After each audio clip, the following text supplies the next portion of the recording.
Good afternoon, everyone. Glad to see you all. Thank you for joining us for the October meeting of the Mayor's Law Enforcement Policy Task Force. Before we begin, as usual, a few housekeeping issues. I ask that all participants please keep your video or telephone devices on mute until you are recognized to speak. Of course, task force members will be allowed to ask questions or comment at any time during the meeting. In order to do that, remember to go to the participants tab at the bottom of your screen. Click on that. You should see a little thing that says raise hand. That way it will log you into a queue that I can see and call on so that we don't have any questions about who was in to speak next. If the video conference is disconnected at any time during the meeting will be stopped and reconvened once the audio and video connection is restored. If communications are unable to be restored within 15 minutes, items remaining for consideration will be placed on the next scheduled meeting agenda, which brings up my next point. The November meeting will be on November the 12th from 9 a.m. to 11 a.m. The following meeting, the December meeting, we will go to every second Thursday meeting schedule. So every second Thursday starting in December will be our meeting date from 1:30 to 3:30. Anybody have any questions about any of that?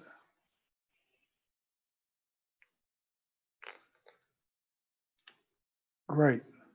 Once again, thank you all for being here, and we'll go ahead and get the meeting started.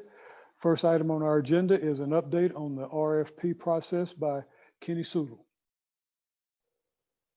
Can you hear me, MT? I can hear you. Okay, great. I just wanted to give everybody an update. We had received 4 proposals. We had a meeting yesterday with the RFP committee, and we've got a committee that has, I believe, 9 members from mostly from some that serve dual on both the task force and the working group. So where we're at on that is we are tentatively setting a meeting, and we're still trying to coordinate this for November the 5th for our RFP committee. And I should say, in addition to that, so we've got the 9 members, but we've also got 3 city people per the city's policy. So we have Deputy Chief Paco Valderrama, myself, and Amy Simpson, who's our purchasing agent, are the city's appointees to that group. And we have a tentative meeting for November the 5th where we will be scoring. So we've got a couple of weeks. We'll be going through, scoring those proposals, getting together as an RFP committee to have a discussion, finalize scores, etc. And at that point is where we will make a determination if we're able to narrow down, from in any number. So we're open that we may end up doing an interview with all 4 firms. We may end up, if it looks like there's consensus, and as we examine the proposals, if we're able to narrow that down further, then we may be able to narrow it down, maybe only interview 1 or 2, but I think we're really open at this point to any number of proposals. It's what we're trying to shoot for is to be able to bring some kind of presentation back to the November task force meeting. I will put a little bit of a caveat there that we're on a really fast timeline, and all of our committee members have been very gracious to try to hit that time frame, but we recognize many have other jobs and commitments and things, and so we're going to just kind of have to see if that's enough time for everyone to get through it, and then also to be able to schedule potentially presentations and things with the other groups or with the consultant groups. And so that's something we'll probably be reaching out to those groups here pretty shortly to try to get some holds on their calendars. But again, it's, there's just, some logistical things here to deal with. So that's what our plan would be, to try to bring something back to the larger group. But it could be that we end up having to bump to a later meeting or have a special meeting or something like that. But just wanted to kind of give everybody an update where we're at on that. At some point, we will be making those proposals available to everyone to look at. Right now, we just got them in. We're taking a look at that. And so with that, really, I'd be happy to answer any questions.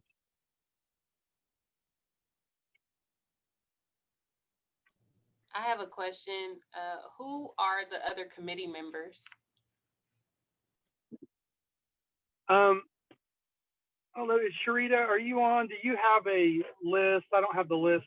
I apologize. I'm driving right now. Oh, no, that's okay. I am on. I'm going to pull up the names real quick. Hold on. And by the way, while she's pulling that up, we asked for volunteers from both groups, and we received, basically we put everybody on who volunteered. We didn't know if we were going to get 30 volunteers or whatever, but we only received the 9, so we put everybody on. It's excuse me, Tim Tartabono, Grace Franklin, Ed Konich. Okay, hold on, I have it. Sorry. Konechny.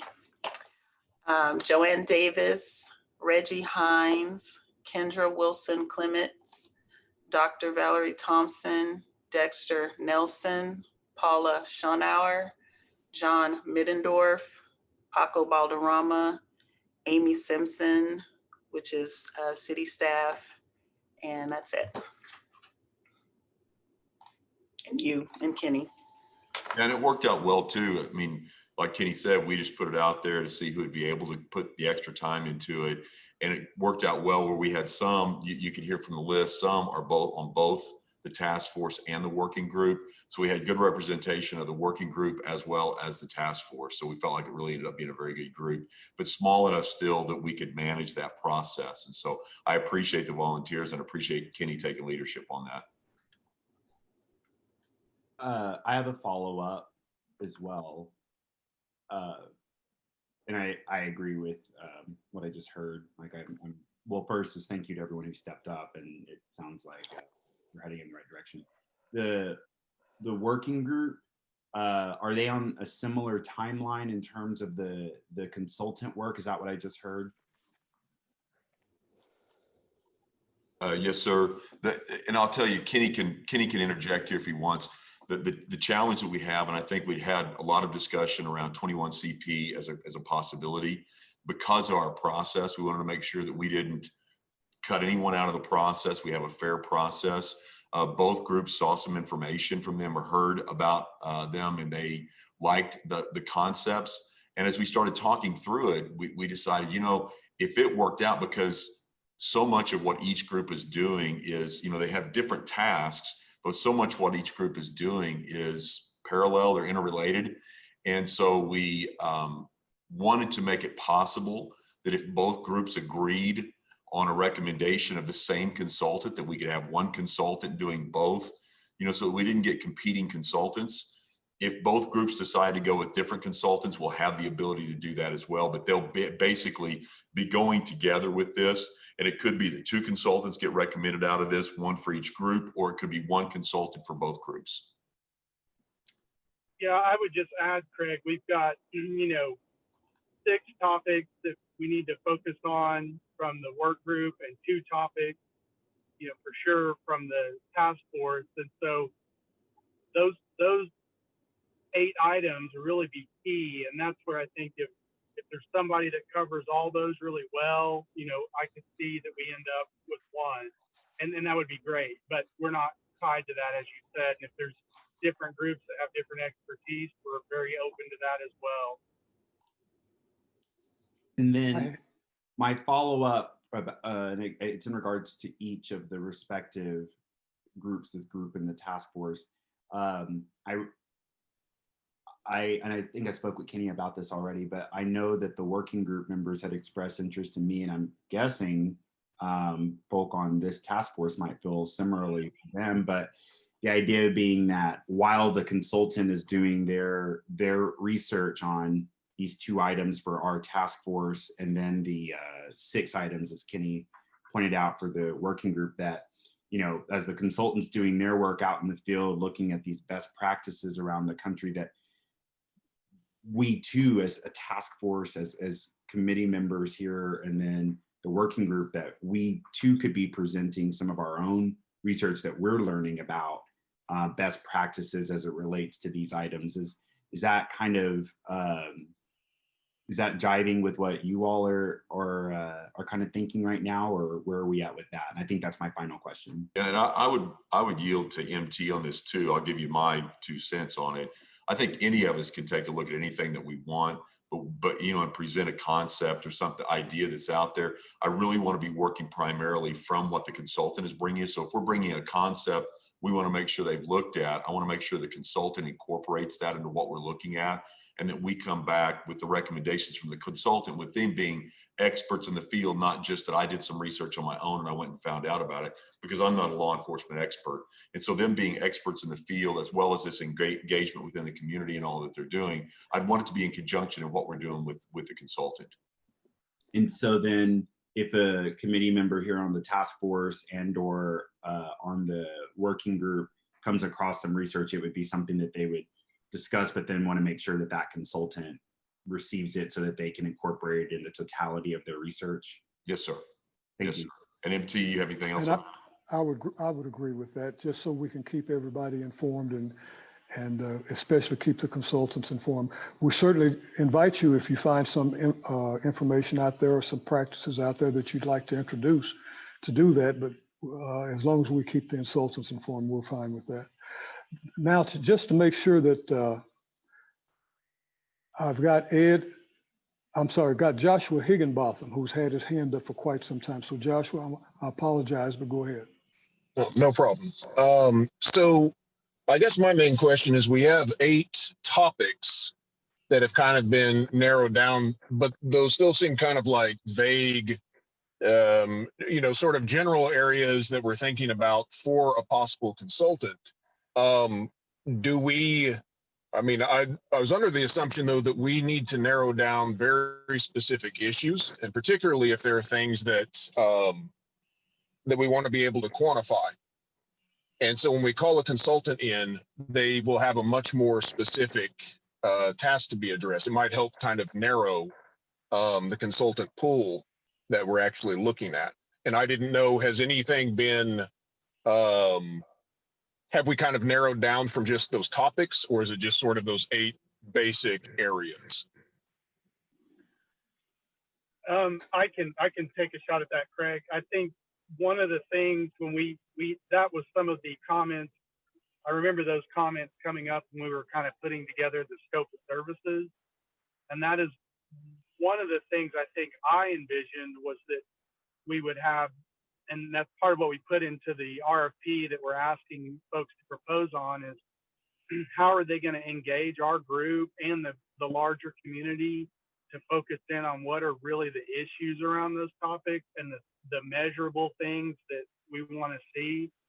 So that was kind of my vision on that. You know, I'll also let others share their view of that, but I'd envision and hope that we would find someone that's part of, you know, what they're going to talk to us about is how are they going to talk to us? How are they going to talk to the community? How are they going to figure out what exactly is it around these topics that we need to take some action on or make some recommendations on? So that's sort of how I was viewing that. Craig or MT, I don't know if you had any other thoughts on that.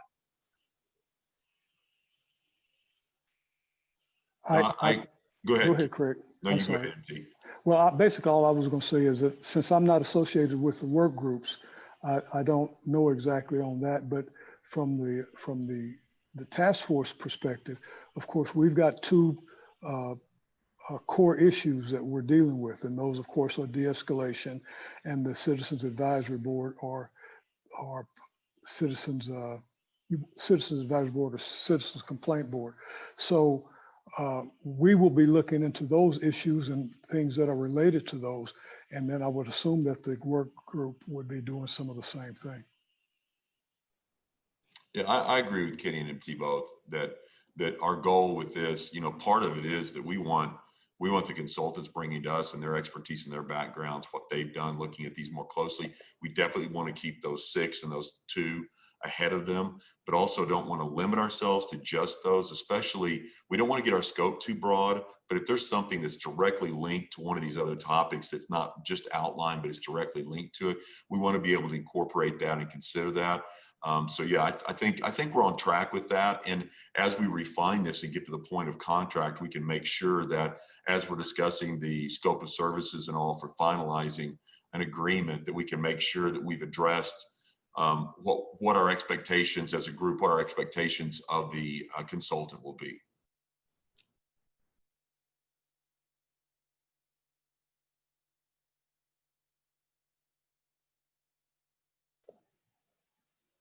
Anyone else have comments? Okay, thanks, Kenny. We'll move on to the next item on the agenda, and that will be an update on the Citizens Advisory Board from Paco Balderrama. Good afternoon, everyone. I just wanted to give a follow-up to some of the questions that were posed at our last task force meeting. And basically the questions were related to actual recommendations made by the CAB over the years and how those were handled, whether they were considered, implemented, or not. So upon further review, we did determine that there was no formal list kept. So this has not been tracked in the past. So what we did is we reached out to some of our CAB members who have been part of the organization longer term to get some of this information. So we did make a recommendation that moving forward that a spreadsheet be kept of dates, recommendations made, who made them, and whether they were implemented or not. So upon request of this information, we were told that initially the CAB made a request to have information included about the officer and the demographics, basically to include ethnicity, gender, time on the job of all involved officers. And that was granted and that was provided after that request was made. Secondly, there was a request made to have the same information of the citizen involved. You know, we felt that this was something that was very reasonable, so that was provided as well. So now that gives the CAB members a better indication of who was involved, you know, whether they're younger, older, what the racial makeup is. Initially, when these cases were reviewed, the CAB members received them in a printed format. So they basically had to read all the reports. The CAB requested that the Office of Professional Standards put together a presentation to include all the involved information. So now what they get is a presentation in a PowerPoint form, which includes any photos that were taken, any body-worn camera video or other video, surveillance video that we have in the case, and that is embedded in the presentation. So they don't have to read through that all ahead of the time. They can receive that presentation and ask questions about that. A more recent change was they requested that instead of having the same deputy chief assigned to the CAB just permanently, that we serve on the CAB as an advisor on a rotating basis. So I've taken my turn, and I believe my next one is coming up in next month. So that gives the CAB an opportunity to engage with the other deputy chiefs of the police department and ask questions about their area of control and what divisions they're over. So, you know, we've received some very positive feedback from the board about this change. So there were a few disciplinary matters that the CAB brought up, particular cases where they felt the discipline was not severe enough for the infraction that was sustained. So, and these cases were reviewed. Each one of these cases, it was not the chief or the police department who came up with a conclusion of the discipline, but the discipline was actually reduced through the arbitration process. So those are some of the things that we were able to find out. Again, moving forward, this is something that's going to be tracked, something that we can go back to and reference in relation to any recommendations made. That is it specifically on the cab. I will tell you that I've been in contact with Mr. Joshua Harris Tills to some of his questions. He had some specific questions about the use of force committee. So I provided an email with him to him indicating the various steps that take place in a use of force investigation, what transpires, how it works, who responds, how those are reviewed, and then ultimately what the discipline, how we come up with discipline depending on sustained allegations. So that's been provided to him as well. Questions for Paco? I see Joshua Higginbotham. Yeah, so one of my questions, and I guess I should have probably made it into a more formal request for them to consider. But one of the big questions I had when you gave the presentation was concerning the requirements to actually be a member of the CAP, and the notion that you had to be a property owner. And I didn't know, is there a way to go back? What would be the process, or is it possible? Is that an internal thing or something that needs to be gone about in a different fashion? Because the fact that sort of disqualifies, well, a great number of people from even being able to serve on CAP. Paco, I'm sorry, Joshua. Paco, were you able to confirm on that? One of the things we were talking about while you'd asked that question at the last meeting, Joshua, was if, that list of things that were there, if they were ors or if they were ands, like you have to be this and this and this. Were you able to confirm that, Paco? Yes, we were able to confirm that it is or. So you don't have to own property in the area or in Oklahoma City to be on the cab, which in my opinion, that was a great question. That would disqualify a lot of people. So, if and I forget what the stipulations are now, I'd have to pull up the presentation, but it's not and, it's or. So, if you live in Oklahoma City, if you're a contributing member of the community here, if you work here, if you own property here, so those are all kind of qualifiers to be on the cab. And additionally, I don't want to step too far ahead, but the CAB leadership has met based on some of our recommendations, and they are looking into that, including term limits. Before it was kind of almost a life appointment. So they are considering staggering. As a matter of fact, they voted to go ahead and move forward with that, where they would stagger the terms and allow different new people to be part of the CAB. That answer your question, Joshua? Yes. Okay. Anybody else? Okay, next on our agenda is a presentation on the Fire and Police Arbitration Act. Yes. I'm sorry to interrupt. I just so happened to see Garland raise his hand. If you guys want to speak, please use the raise your hand feature in Zoom because we can't see everybody on the screen. I have 2 hands raised at the time. Okay, so Garland. Garland physically raised his hand, and then there's 2 in line after him. Okay. Sorry. So go ahead, Garland. Mr. Pruitt, you're muted.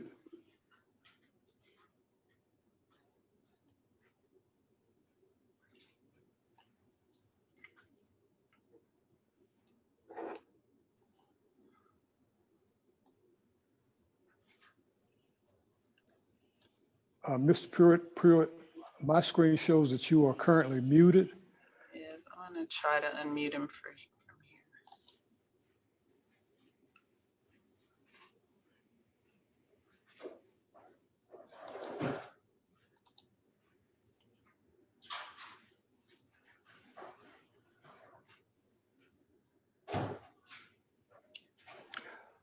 While she's doing that, I'm going to move over to the next person on the list till we can get Mr. Pruitt's schedule.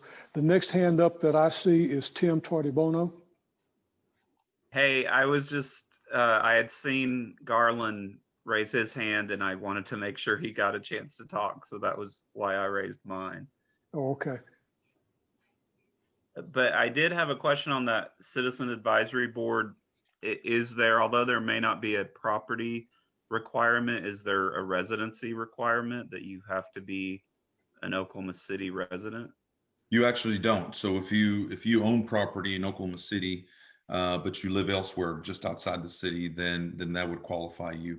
If you work in the city, if you participate in the community in some way, you know, where you would be considered a stakeholder, then that would qualify you to be to apply to be on the CAB.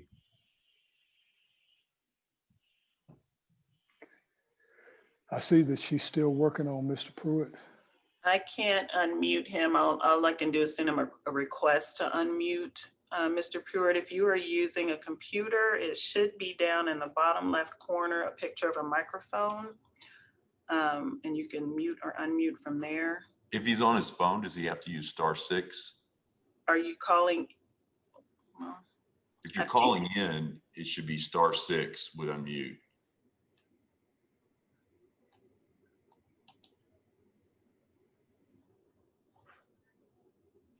I don't know.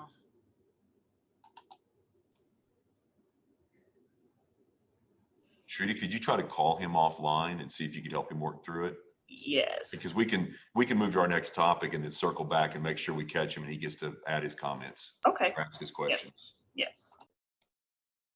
Okay, again, the next topic is the Fire and Police Arbitration Act and the Fraternal Order of Police contract. And Mr. Freeman, you wanted to make some comments on that? Yes, sir. Thank you, MT. I just wanted to give a quick introduction and just give a little bit of background. Some of the things that we were wanting to do in some of these early meetings really isn't to intended to influence anyone's thinking. It was really to try to lay information out there, like when we presented the Citizen Advisory Board or the de-escalation policy. It was just to say, here's what we're doing right now, not to say it's good or it's bad. We think it's good, but the intent is just to say, here's where we are right now. And this is the same thing with the FOP contract and the Fire and Police Arbitration Act, that in both of those, we've had several questions from members regarding how we handle discipline, what the process looks like. So all we're trying to do today, Paula Kelly is one of our assistant municipal counselors. She specializes in labor law. And so Paula is going to take us through a high level overview on both of these, kind of summarize. There's a few things she'll dive in fairly deep, but it's on specific issues related to topics that we might be dealing with as a task force. So she's going to cover those. We did send out copies of both of those documents so that everyone has a copy for themselves. But there's pieces of both of those documents that really don't get into areas that specifically address some of the issues that we're dealing with. So she's going to give us some background on both, kind of lay some groundwork for it. And really, this isn't to try to put it out in a way that it's good or it's bad. It's just trying to do it objectively to say, here are the facts that are in the Police Fire or the Fire and Police Arbitration Act. Here's facts that are in the FOP contract. John George, the president of our local FOP, and Mark Nelson, the vice president, are both on the line. We had some discussions beforehand about the presentation of this information. Both of them are also available to answer questions as we go through this. If we have specific questions for them, or Paula can answer questions. But I just want to make it clear that, you know, I have a different perspective on this than John and Mark do, because we come at it from different seats. But this is not intended to create that kind of environment or a conflict with us, or to put them in a bad position. It's just to look at the facts. All of us may have agreement or disagreement. We're just trying to lay it out there so we all have the background and context as we're going forward, that if there's things we want to try to look at to see changed in the FOP contract or changed in the Fire and Police Arbitration Act, just to understand some context about it. So I want to make sure that I give them the fair opportunity as well to respond as we go through this, and especially if there's questions specifically to them. So we're all willing to participate in this and add our insights or our experience and input. So I just wanted to put that context to it before Paula starts. Oh, Jesus, Jesus, Jesus. Hey, we got Garland. We can hear you, Garland. We got you. Can you? We can hear you now, sir. He's starting with some praise. Thank you. Woo. Oh, I can talk now? Go right ahead, sir. Okay, yeah. As far as the agenda and everything else is concerned, I think the whole sole purpose was us all coming together is trying to fix, solve, and resolve and put us in a better light and not stay at number 2 or go to number 1. And so until we can actually start to address the real concerns that we the citizens have, we the organizations have in general, I don't think we're going to be able to get to where we're trying to go. And so as far as the consultant is concerned, I think that consultant coming in has some idea that the things that he's trying to fix, change, or correct has everything to do with some form of change in disciplinary action, some form of change in using force, deadly force, and those type of areas of a concern. Just an example, like I said, last time we spoke, and I told you we had a little incident that took place at the library. And so now, if we're not able to contact our chief or those in charge and get an opportunity just to have some discussion concerning what was displayed and put out there on Instagram and YouTube and some of everything else when it comes to the actions of our officers, then I see it very, very harder for us to establish something beyond just a little brutal force when it comes to deadly force. So my comment has everything to do with until we are able to face what we're confronted with right now, based on the last time we had a conversation, was the actions of our officers. And I noticed in that everything as far as the dialogue was concerned, I even went through the firemen and everything, the contracts. I didn't see anything in there concerning the discipline of our officers if by chance there's misconduct. I understood I saw representation, but I'm speaking strictly of misconduct. We are all capable of making a mistake. We are all capable of stepping beyond what we could, should, and ought to do. And so when we get to those points, what I noticed you just said you sent something to the young man concerning disciplinary actions in some form, but I think that's the number one area for us to attempt to try to concentrate on moving forward. Because if we're not able to address that head on, direct, to the point, we won't be able to get to where we're trying to go. And I'll be open to any comments concerning that. Well, what I appreciate that, Garland. One of the things that we're trying to do right now is set the groundwork for you to understand how those policies and procedures regarding discipline are generated, how they get there, where they come from, and what we have to do, or at least what the police department has to do and the city has to do in order to make a policy, change a policy, things along those lines. And so we're headed that way. It's maybe taking us a little bit longer to get there, but that's what this information that we're putting out to you is now, because the Arbitration Act, the contract with the FOP, all that has to be taken into consideration when we start delving into personnel matters and what the policies and the procedures are, and what we have to do to change those policies and procedures, what we have to do to change working conditions for law enforcement personnel. So again, though, I appreciate it and I do understand what you're talking about. Okay, as long as we understand what we're talking about, hopefully we can get there quicker than later.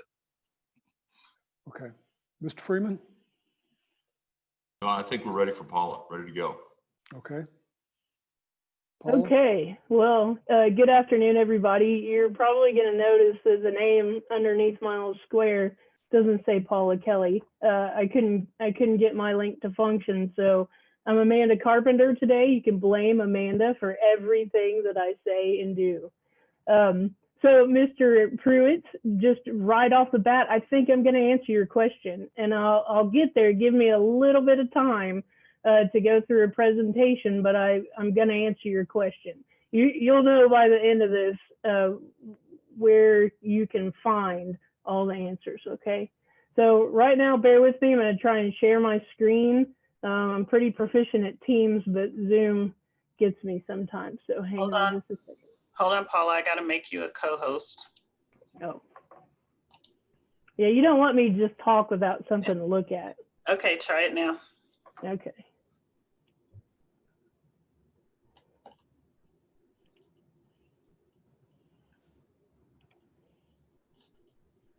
Okay. Okay, does everybody see a PowerPoint presentation? Please? Yes. Yeah, okay. Hold Yes. on. In addition to the presentation, can you also see the sign language interpreter? I think we're good. You can, yes. Okay, great. Thanks, Carrie. Okay, sorry. Okay, so as MT and Mr. Freeman stated, I'm going to give you a presentation, an overview of the Fire and Police Arbitration Act, and then also delve into the contract with the FOP. Now I'm going to go into the Fire and Police Arbitration Act, and I'm going to refer to it as the FPAA. I'm fairly familiar with the statute, so I may tend to rattle through it quickly. Please stop me with any questions that you have. But the FPAA is going to give us a lot of guideposts into the content of the FOP contract, because that's what tells us how to interact with all of our unionized employees with police and fire. So let's just jump right in, because I tend to talk a lot. So let me see. Whoops. I forget that there's a delay. All right. Here we go. So just to give you a little bit of an introduction of where we are today in the modern labor movement. It started off, in the late 1800s to protect women, children, workers from unsafe work environments. Then the labor movement in the United States quickly followed the civil rights movement in getting better hours, wages, and opportunities for career advancement. In following the civil rights movements in 1964, 1969, 1968, there were some police and fire strikes internationally, but then most focused within the continental United States and Canada. One of the big issues that arose out of the labor movement was, that highlighted issues in the labor movement was Montreal's Night of Terror. What happened in Montreal is that there were basically warring sects within Quebec. And there was a lot of basically kind of gang warfare.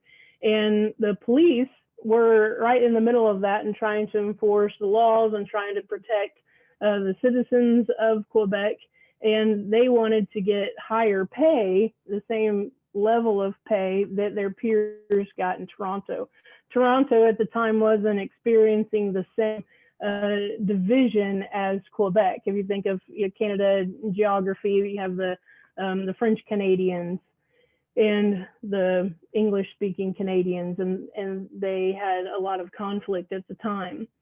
So in seeking the higher wages, the police departments, police stations in Montreal on October 7th, 1969, all 17 police stations were deserted. The police officers just didn't report to work. They walked off the job, and then many of the firefighters in Montreal joined them in striking.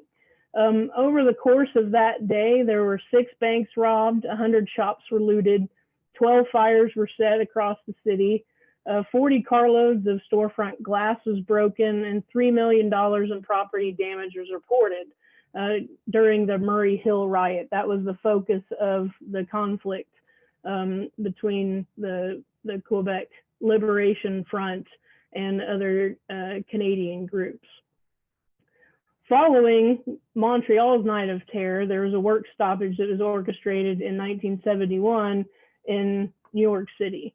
Between January 14th and 19th of 1971, 20,000 New York City police officers either reported to work and refused to carry out their duties, meaning if it wasn't a life-threatening situation, they weren't going to take any enforcement action, or they called in sick, which is referred to as a blue flu.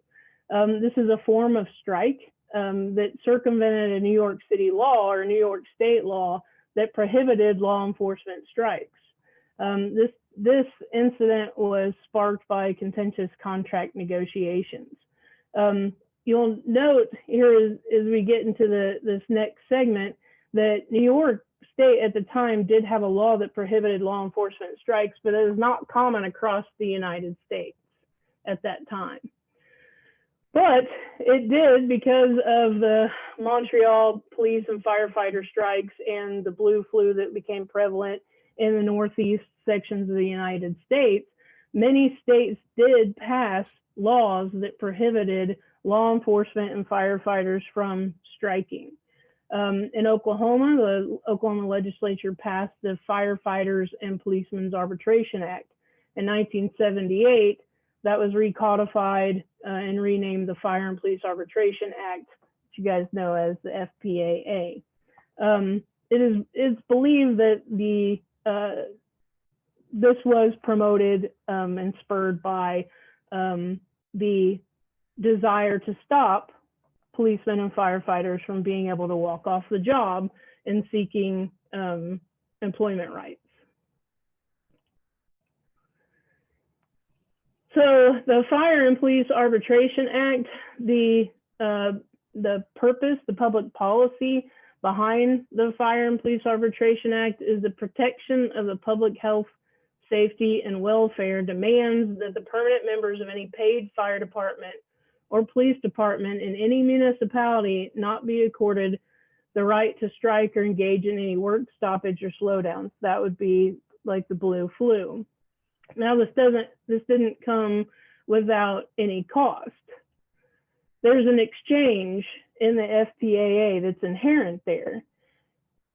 The modern labor movement is basically empowered by the ability of workers to strike, to basically say, if you will not give us this right, if you will not give us this benefit, we're not going to work for you. We're not going to perform the job. We're not going to give you the benefit of our labor.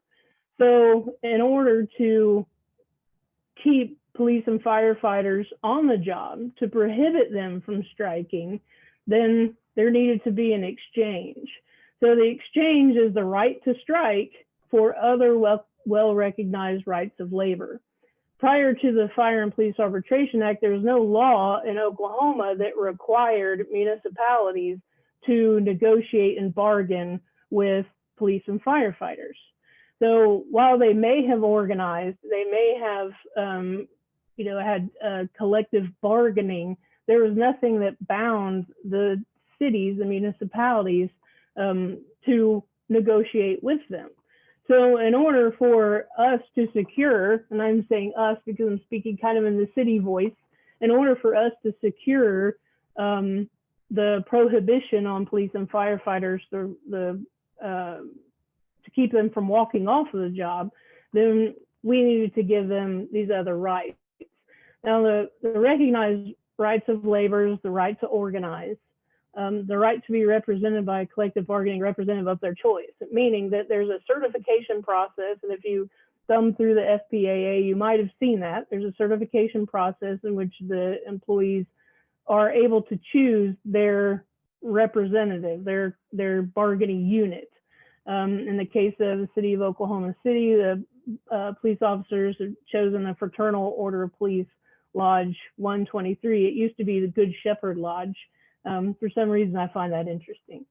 And then the right to bargain collectively concerning wages, hours, and other terms and conditions of employment. We're going to go in here in a little bit of what exactly that means. And then also to the right to refrain from any such activities and the right to resolution of disputed questions. That's really where we get stuck a lot, is the right to a resolution of disputed questions, because that's where arbitration and grievance arbitration comes into play. There are basically two principal areas and there's points in the relationship between municipalities and the labor organizations that the FPAA dictates and has an impact. That's in the contract formation, so the formation of the collective bargaining agreement that's negotiated between the labor groups and the cities. And then also grievance arbitrations, which is how disciplinary or personnel actions are handled, and the preservation of due process rights for those employees. So collective bargaining is defined in the Fire and Police Arbitration Act, and you'll notice as I go through, I put some citations at the bottom of the slide, so you could refer to those if you choose. I think I kind of give you a snapshot of most everything. So collective bargaining is the performance of the mutual obligation of a municipal employer and the representative of the employees to meet at reasonable times, including meetings appropriately related to the budget making process, and to confer in good faith. Now, these red highlighted areas are really important, because the mutual obligation, that means there's an obligation, an affirmative obligation on both parties, both on the city and the labor unions, but then also to meet. So we have to sit down and actually confer about topics of negotiation. So the wages, hours, other conditions of employment, maybe schedules, it may be shifts, it may be how much they're paid, what the overtime is, what kind of holidays they get paid for, and how those things are handled. And the requirement and the obligation is to do so in good faith. So the parties must sit down at the table, and that might be a figurative table these days with the circumstances that we're in, but it's to sit down and to discuss issues that the unions bring forward, but then also issues that management brings forward. And then to execute a written contract. So the written contract then takes the form of a collective bargaining agreement, or you'll see reference to a CBA, just to abbreviate it. So as I mentioned before, the agreement, the collective bargaining agreement, dictates the relationship. I see somebody has raised their hand. Mr. Higginbotham, did you have a question? Well, that was just for, I'm going to ask at the end. Okay, all right. Yeah. All right, well, it might be a little while, but That's fine. Okay. Okay, so the collective bargaining agreement, this is the roadmap for what our relationship is between the bargaining agents and the city. So it defines the nature, scope, and definition and purpose of the relationship, including the bargaining unit composition. So in the collective bargaining agreement, it dictates who is part of that unit. So just for an example, our general employees bargaining unit, AFSCME, the American Federation of State, County, and Municipal Employees Union, not all positions that aren't included in police and fire or management positions are represented employees. So that collective bargaining agreement, it defines what positions fall within it. Then also the collective bargaining agreement defines the rights and responsibilities of both management and the union. You'll see as you go through the contract, you'll see specifically at some of the very first articles and provisions that it says who has an affirmative duty to do what and what kind of obligations both parties have to positively affect the purpose of the organization. It includes substantive terms and conditions of employment like wages, working conditions, hours of employment, and benefits. but it also includes rules and procedures to be used by both parties for resolution of grievances, classification review. There are procedures within collective bargaining agreements that say, you know, I'm a assistant municipal counselor 1, but I think really I'm doing the work of an assistant municipal counselor 2. So then there are provisions in the contracts that I could say, wait a minute, this is outside my classification. And then also manpower utilization and discipline. This also, the collective bargaining agreement, most importantly, probably for what we're going to talk about here in a little bit, it defines the authority of an arbitrator.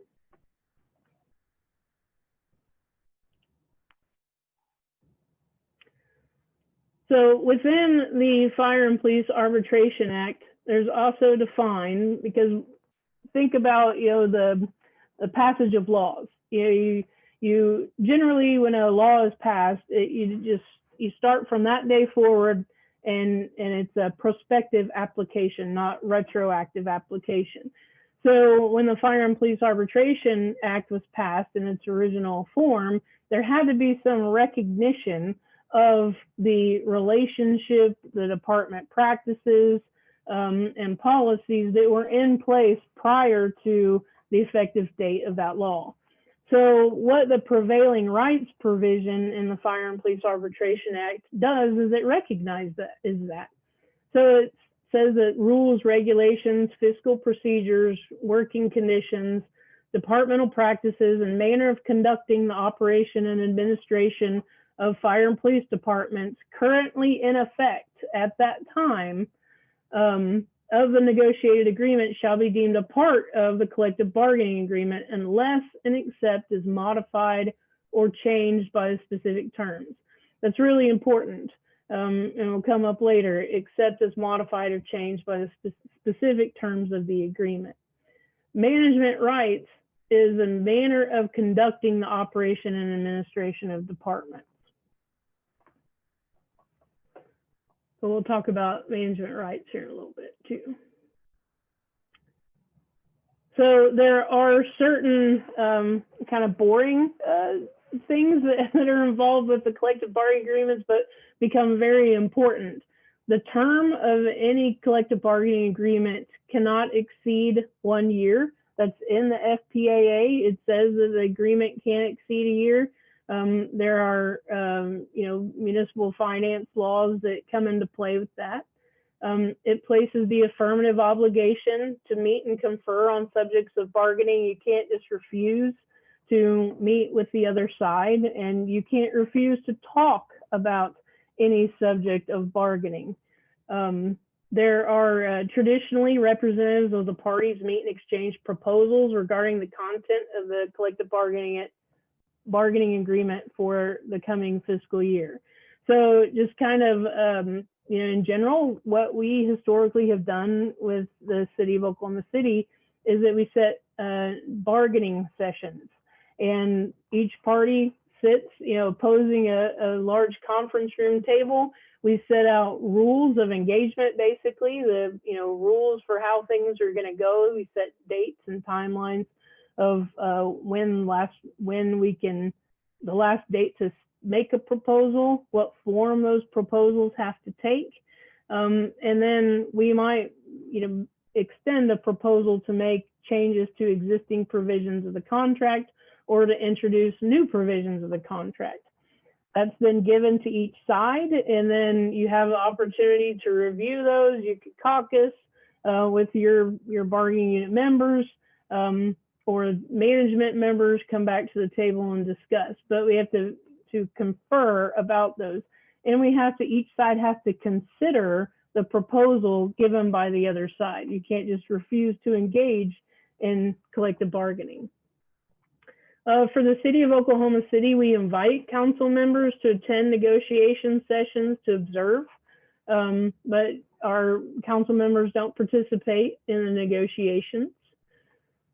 And the parties must meet and confer in good faith over the subjects of bargaining prior to calling impasse and invoking interest arbitration. So once you get to impasse, that's, you know, one side declares, you know what, we're never going to agree on this.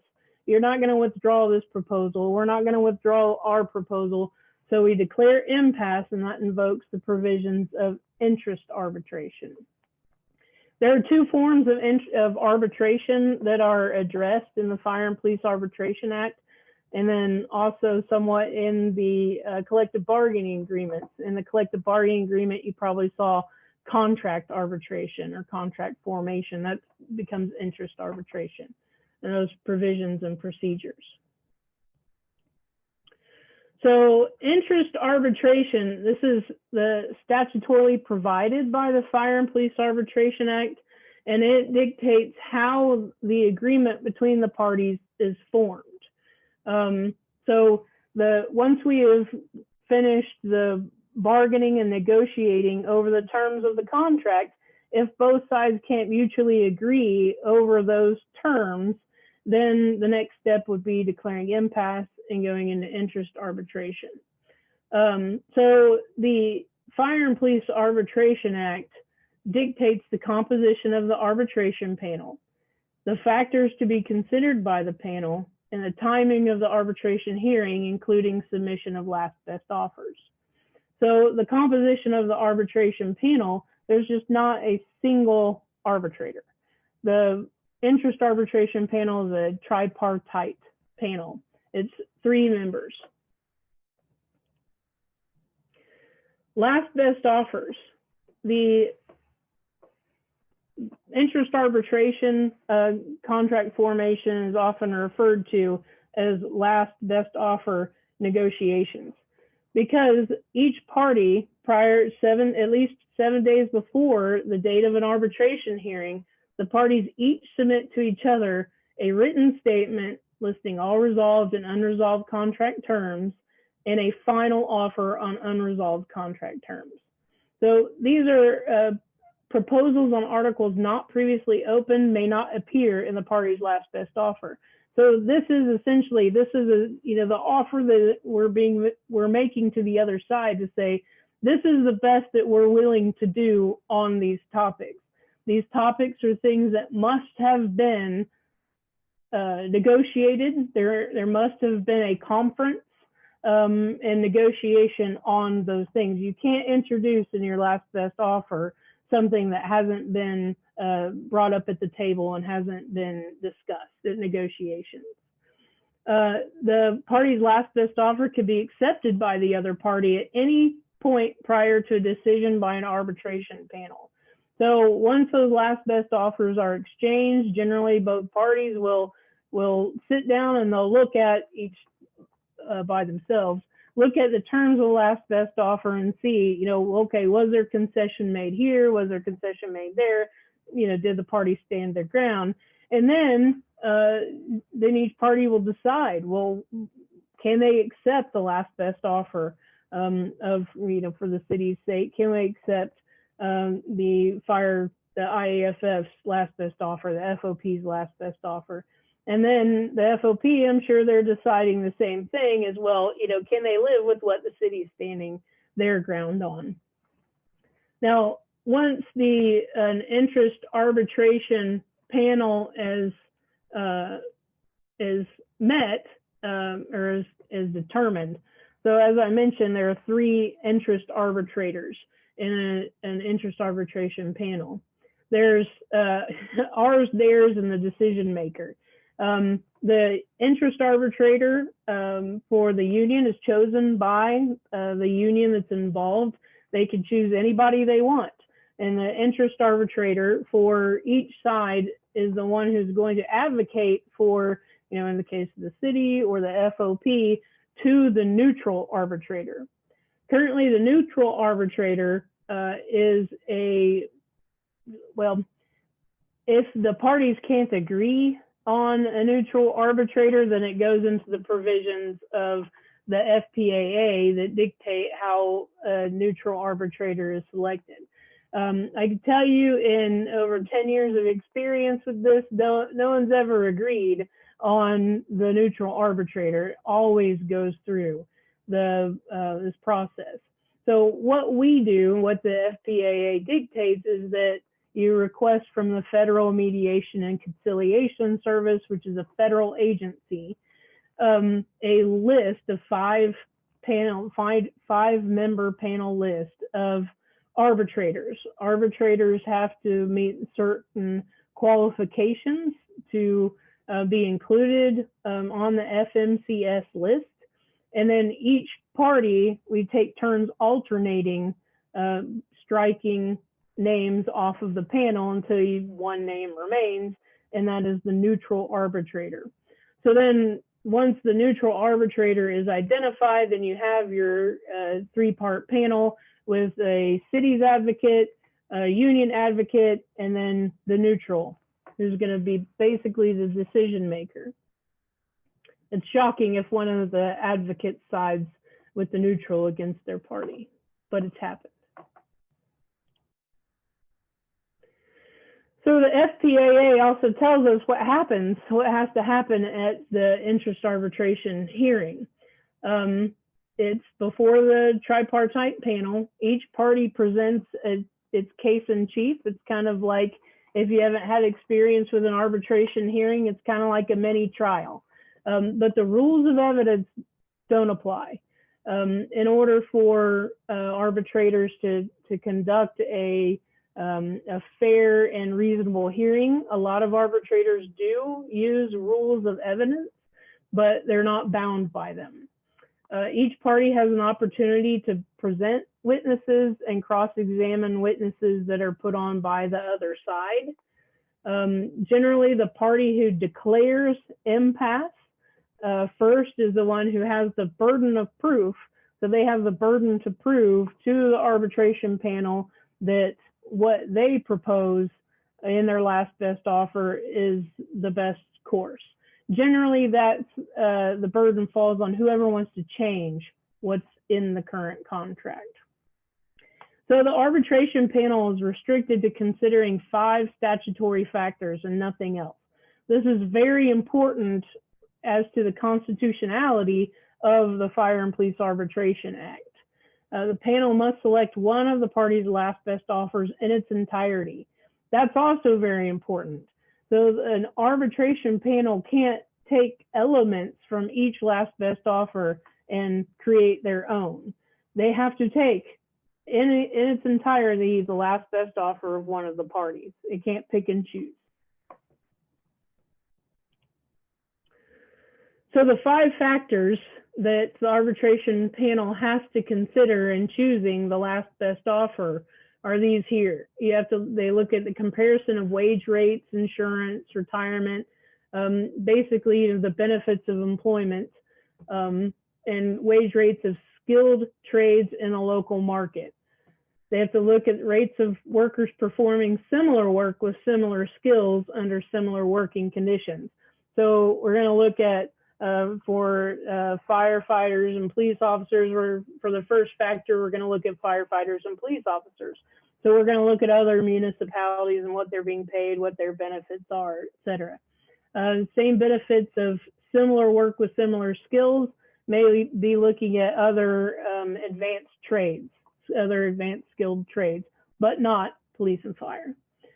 Comparison of the same benefits with the wage rates of workers in an agreed upon universe of peer cities.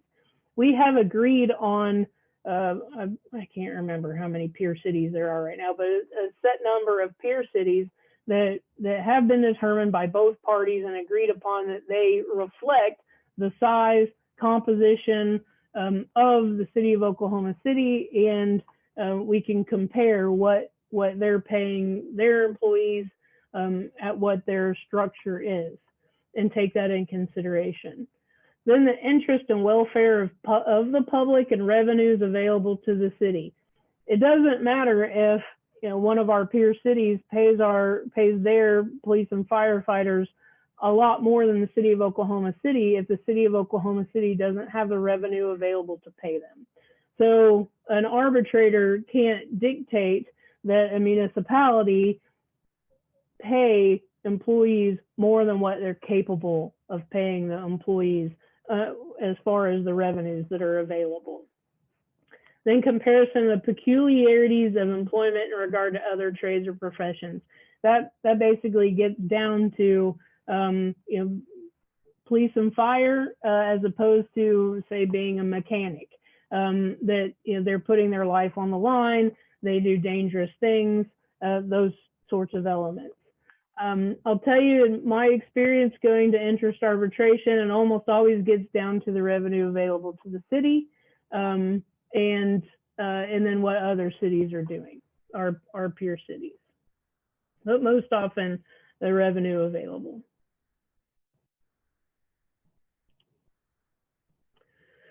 So what happens next? So we have an arbitration hearing. We've got a mini trial. Both sides have presented their witnesses, their evidence of the 5 factors.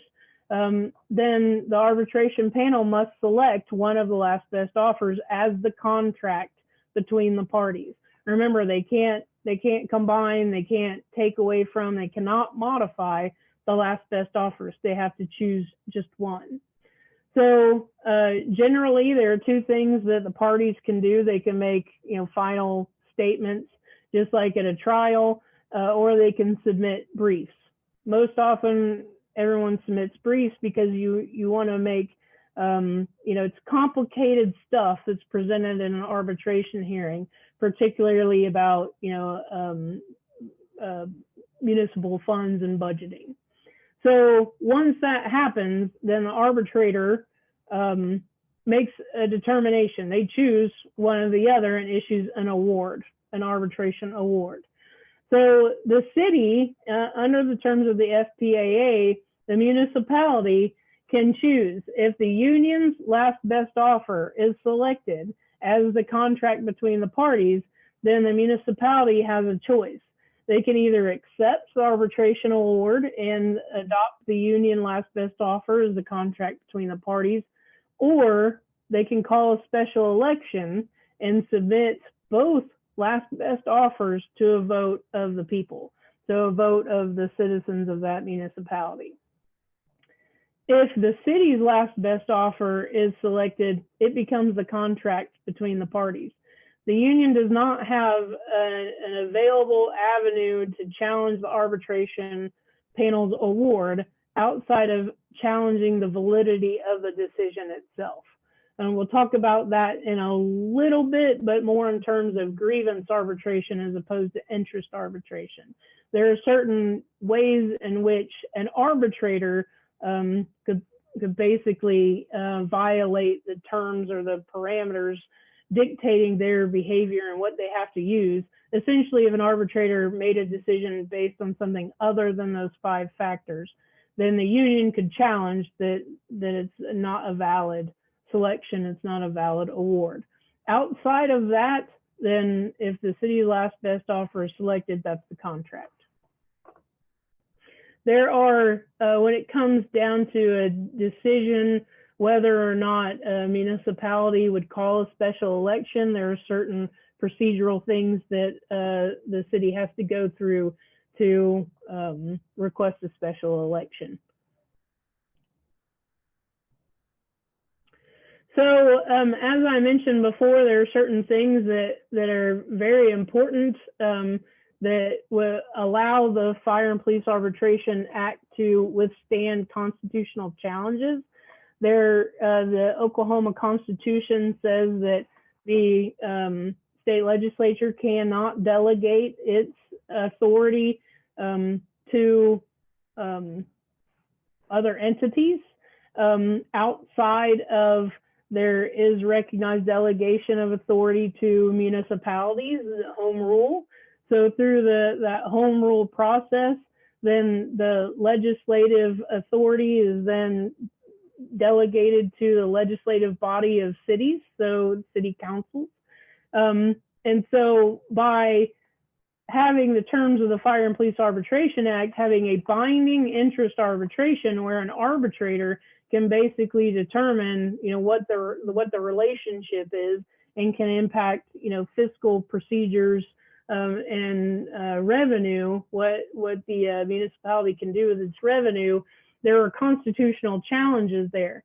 Well, those 5 factors, that the arbitrator has to take into account, and the fact that the city can take a last best offer, all last best offers to a vote of the people.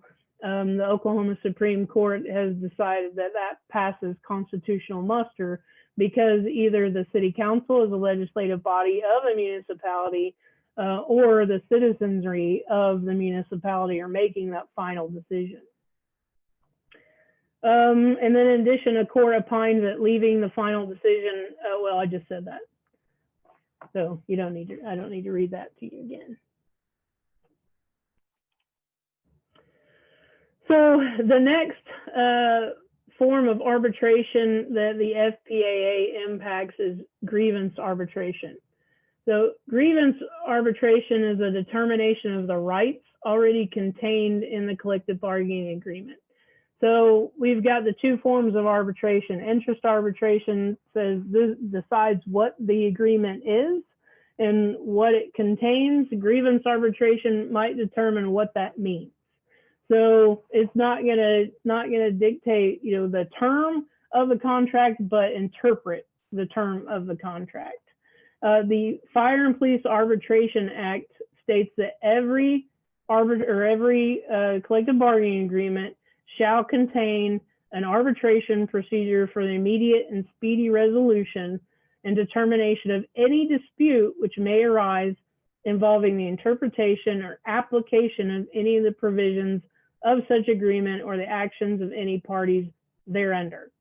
So you'll notice when we go through the collective bargaining agreement, there's a grievance procedure.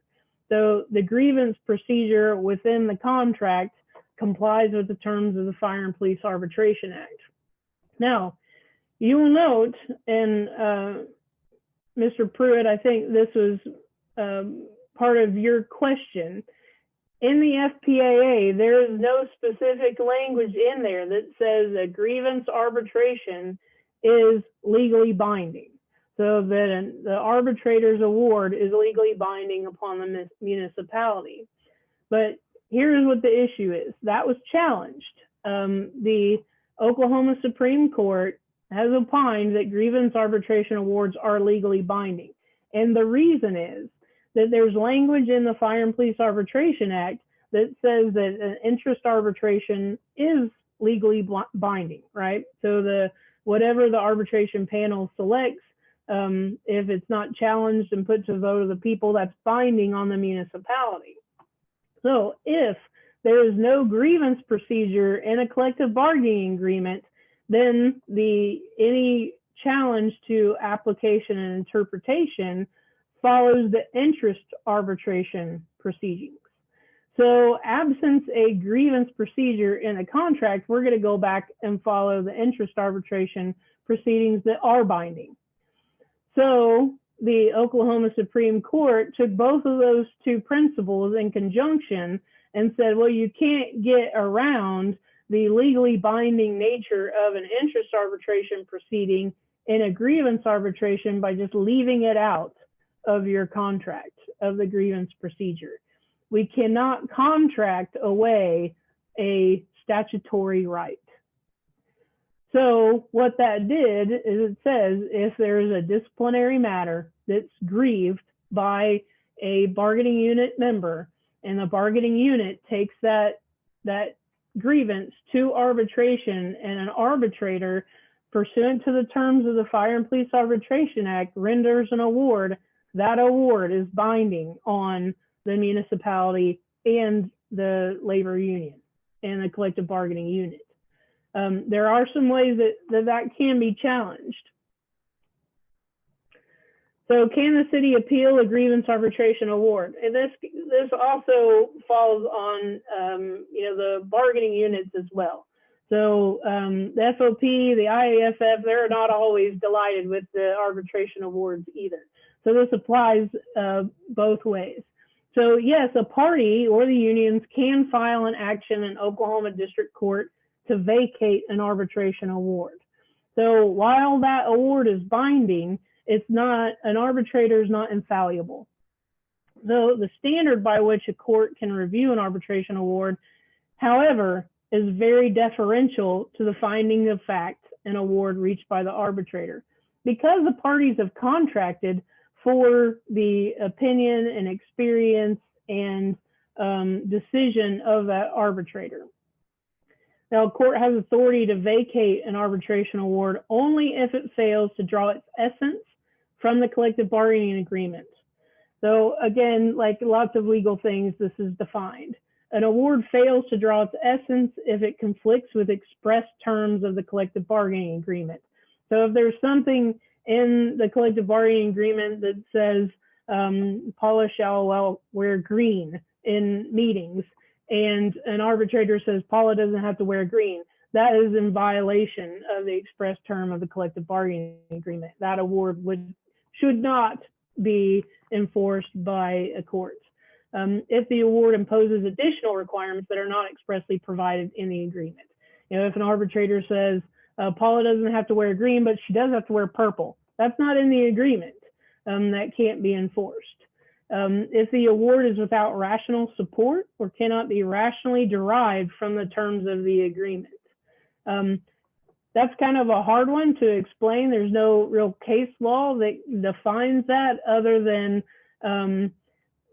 there were, say that an arbitrator says, well, this is because aliens came down from the sky and they imposed their will on the parties to enter into this agreement. That's not going to be enforced. If the award is based on general considerations of fairness and equity instead of the precise terms of the agreement. That would be something that, say, we have an arbitrator who feels compassion towards the grievant, and rather than enforcing the strict terms of the agreement, they make a decision that they feel like is fair and equitable to that individual, as opposed to honoring the terms of the contract.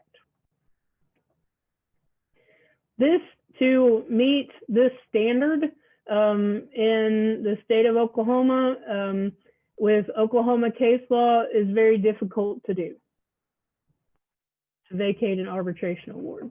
Not impossible, but it's difficult. There is one exception, another exception that isn't defined in the list of how an arbitrator could stray from the terms of their jurisdiction and authority as defined by the collective bargaining agreement, and that is the public policy exception. A court may not enforce a collective bargaining agreement or any contract that's contrary to public policy. So if an arbitrator's application of the terms of the contract violates some explicit public policy, the court is obliged to refrain from enforcing the arbitrator's award. Now, there are this has been litigated. It's been litigated, I was going to say, fairly recently. You'll note that the case citation there says 2014. I feel like it was a lot more recent than that. But such public policy must be well-defined and dominant, and is to be ascertained by reference to the law and legal precedents, and not from general considerations of supposed public interest. Codified laws of the state clearly declare Oklahoma public policy. So you'll recall whenever we first started talking about the FPAA, that the public policy that was declared in the very first section of the FPAA is that the health, safety, and welfare of the citizens of the state declare that it must be prohibited that fire and police strike. So the declared public policy is no striking. That's very clear. So other case law says that by the Oklahoma Supreme Court, only specific Oklahoma court decisions, state legislative or constitutional provisions, or provision of the federal constitution that prescribes a norm of conduct for the state can serve as a source of Oklahoma's public policy. Now, how this has come up in terms of arbitration awards, grievance arbitration awards, and the relationship between police, fire, and municipalities has been in terms of uses of force, police uses of force, but then also violations of Title VII, discrimination, harassment. So one of the more recent cases is the city of Guthrie v. the FOP Lodge 105. some of you might recall this. It made the news. So remember the big concert several years ago, Mumford and Sons was coming to Guthrie. Well, a Guthrie police officer was terminated for arresting his girlfriend's ex-husband for public intoxication at the concert. Prior to the concert, the Guthrie chief of police had issued directives not to arrest unless it was a last resort during the concert. And they had put up fences, they had done everything that the concert promoters to contain the concert attendees. So the police department, the chief of police had said, only as a last resort, arrest. So the Guthrie police officer didn't like his girlfriend's ex-husband and encountered him intoxicated and arrested him. He was then terminated for violating the directive of the chief of police. The FOP Lodge challenged the termination and took it to arbitration. The arbitrator in his award found the officer to have violated 5 of 7 policies that he was accused of violating, but reinstated his employment. The officer was found to have abused his office by the arbitrator. So here we are, we've got a arbitrator who has decided that the employee has violated the policies, but yet is not going to honor the disciplinary decision by management.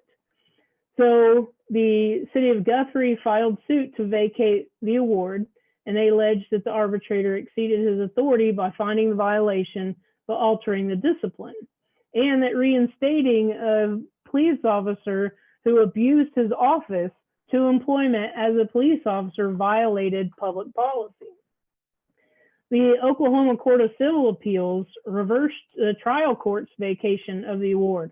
So the trial court vacated the award. They agreed with the city of Guthrie and said that the arbitrator exceeded his jurisdiction.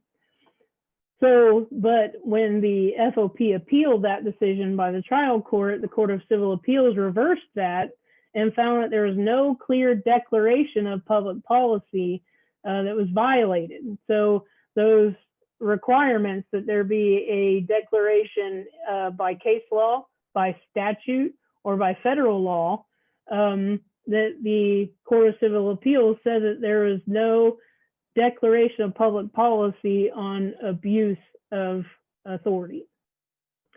So, and then further found that the bargain for benefit of arbitration between the two parties gave the arbitrator discretion to fashion a remedy.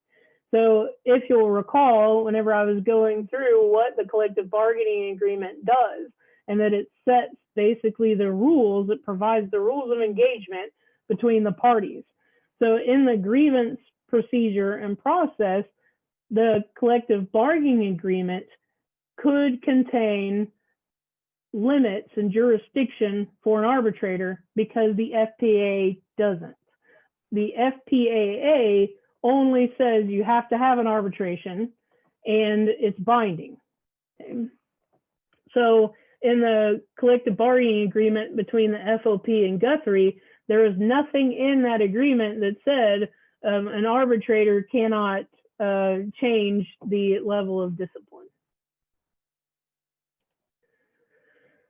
So the next case that preceded that last one was the City of Owasso v. FOP Lodge 149.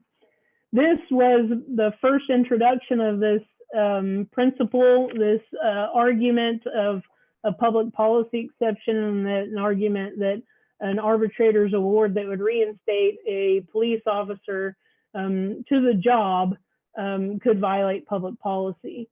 The facts of this is that a police officer was terminated for use of excessive force when he stepped on an arrestee's head and struck the arrestee in the face with the back of his arm 3 times. The officer alleged the arrestee was about to spit on him. The arrestee had made a statement that he had HIV. The FOP took the termination. The officer was terminated. The FOP filed a grievance on behalf of the officer, and they took that grievance all the way to arbitration. The arbitrator sustained the grievance, reinstating the officer, and said the force used to restrain the arrestee was unreasonable and unnecessary, but found that the absence of physical injury to the arrestee did not make the actions excessive. Now, the city of Owasso and its policies did find it excessive and did find it violated, and that's the reason why they terminated the police officer. So the city of Owasso felt like that was a violation of public policy, and they didn't want to reinstate a police officer that they felt violated their policies on use of force to the job. So they filed suit in district court to vacate the award, alleging that the arbitrator exceeded his authority. Because the arbitrator found that the actions were unreasonable and unnecessary and violated the policy, that by finding that, they should have sustained or denied the grievance and denied reinstatement, but the arbitrator did. Trial court vacated the award on the same basis, saying that the arbitrator violated public policy by forcing employment of an officer who was found to have used unreasonable force and violated departmental policies. However, that was appealed to the Oklahoma Court of Civil Appeals, that reversed the trial court, finding that criminal statute did not define public policy of the state. Now, why that's important is that the city of Owasso had argued that assault statutes, making it a crime to assault somebody, is a declaration of public policy, that is in violation of the law, and it exceeds reasonable force. So the CBA placed no limitation on the arbitrator's authority to craft a remedy for the officer's use of unreasonable and unnecessary force, different from the decision of the city to terminate. So again, because the collective bargaining agreement between the parties didn't put any limitation or boundaries on the arbitrator's authority, then the Court of Civil Appeals said that they could not find that the arbitrator exceeded that authority. The Court of Civil Appeals went on to say that it was not the function of the court to protect the city from the consequences of the bargain for arbitration process.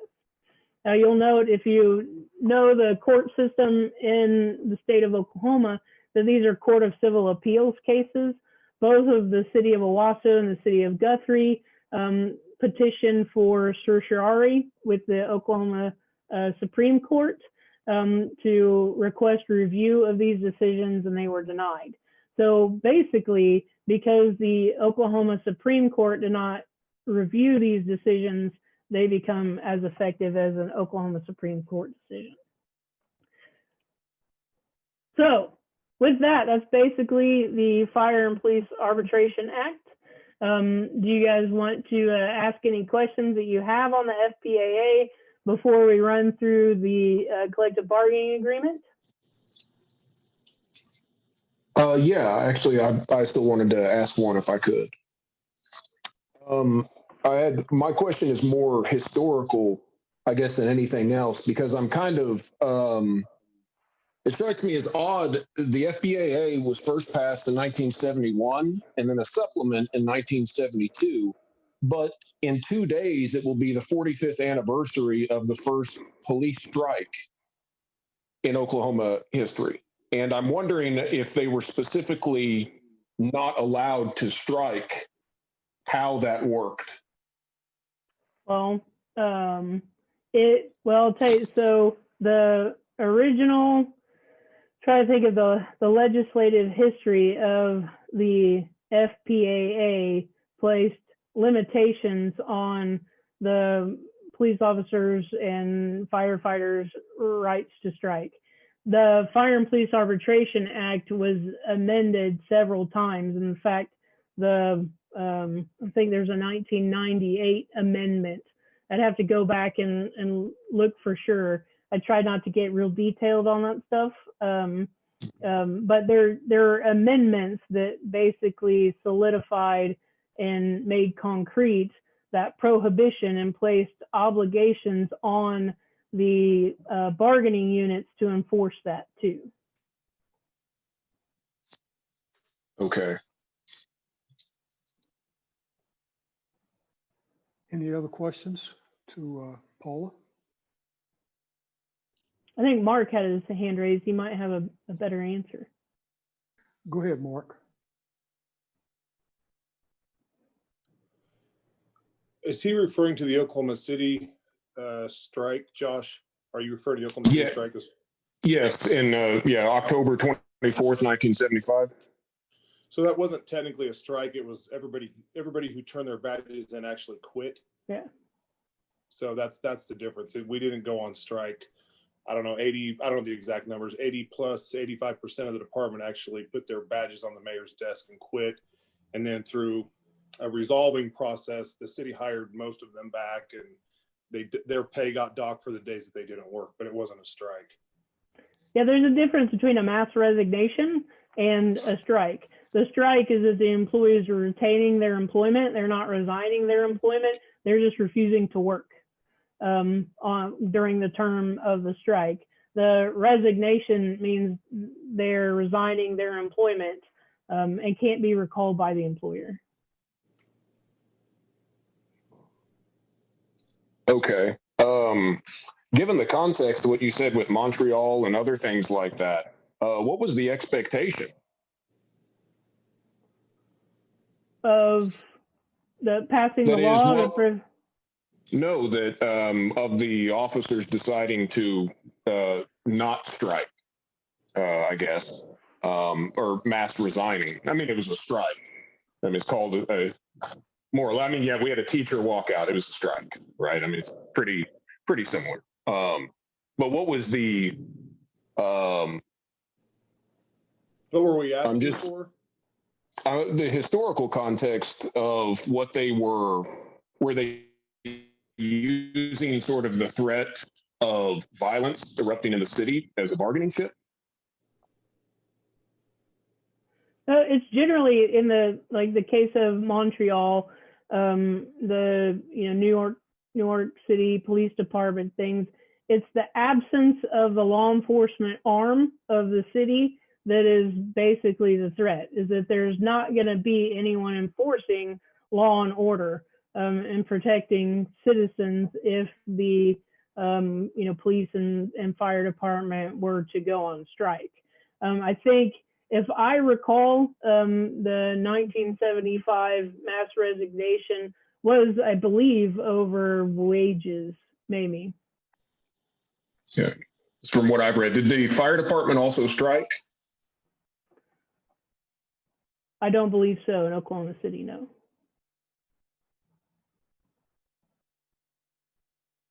Okay. Any other questions?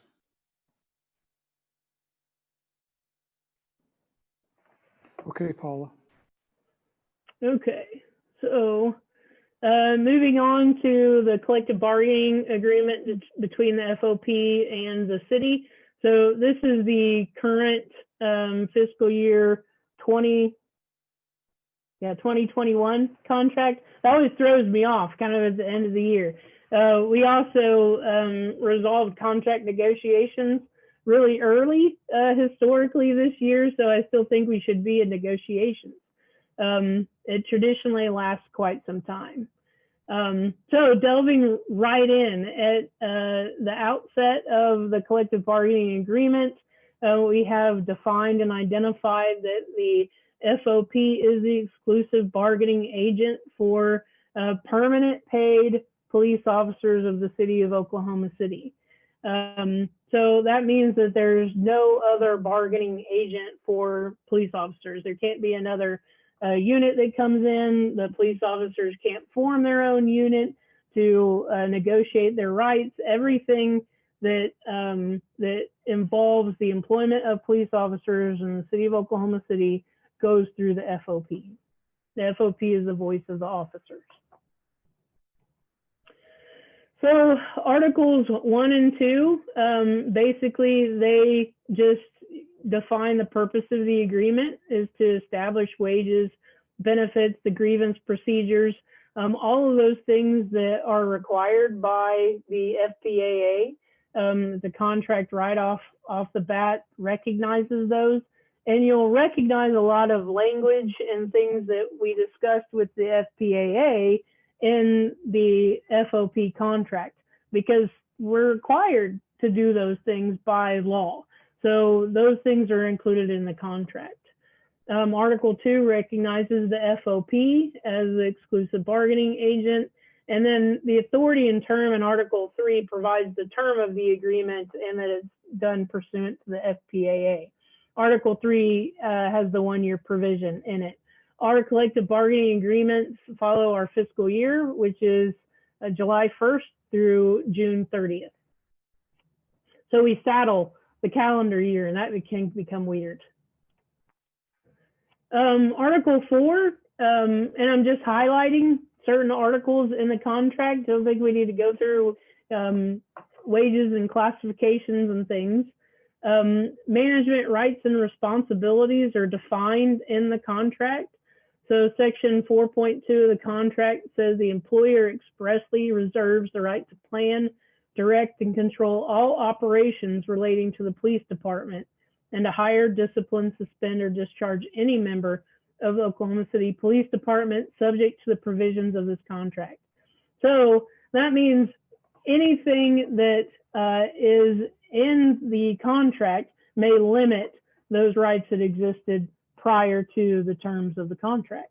So those prevailing rights, you recall that we talked about in the FPAA, there's also another section here in the contract that lays out exactly the prevailing rights that appear in the Fire and Police Arbitration Act. Section 4.4 also says the same thing, that except as specifically modified by the agreement, that all rights, powers, and authority the employer had prior to signing the agreement are retained by the employer and remain exclusively and without limitation within the rights of the employer.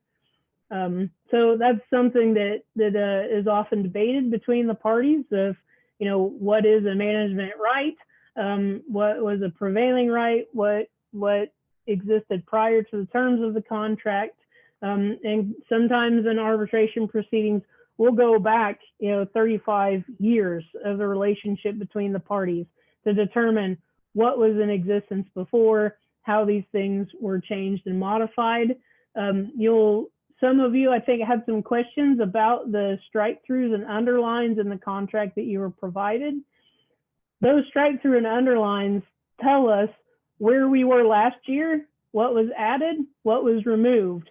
So we can go back historically and see that in 1995, there were specific provisions that were added to the contract and removed, and we can track those changes in language throughout basically the history of our bargaining up to a certain point. So both section 4.4, 4.2, the management rights and responsibilities article incorporate those terms of the FPAA that we've already talked about. They mirror that language exactly, or almost exactly.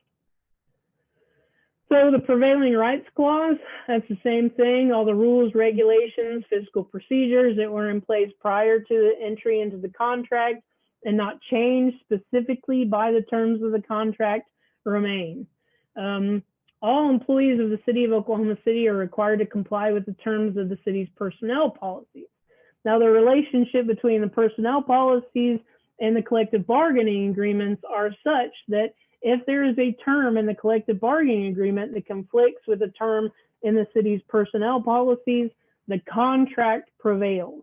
So if there's anything in the contract that conflicts with the manner of operation under the personnel policies, we follow the terms of the contract.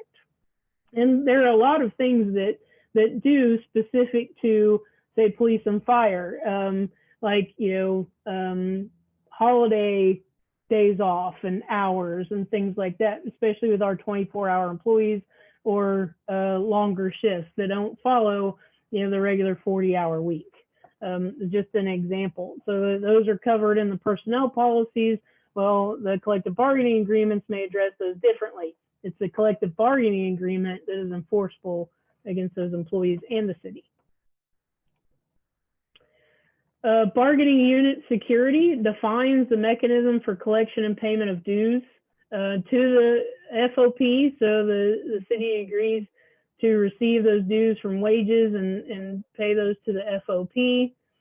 We also provide for a representative of the FOP, a full-time paid member. Each bargaining unit does this.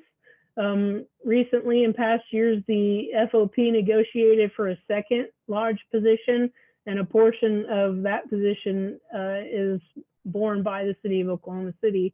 So it's divided between the two entities.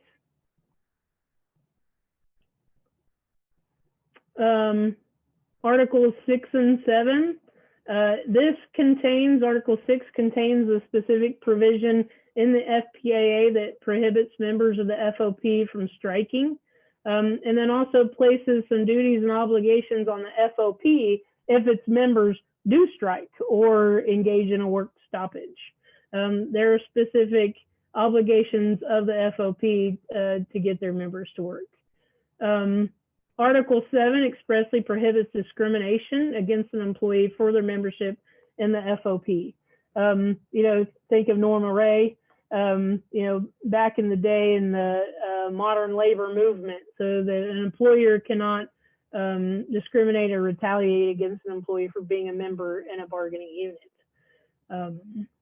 Article 7 also expresses the obligation to further the quality of employment for all persons receiving beneficial rights under this agreement through compliance with federal and state law, as well as administrative directives, both upon the FOP and the city.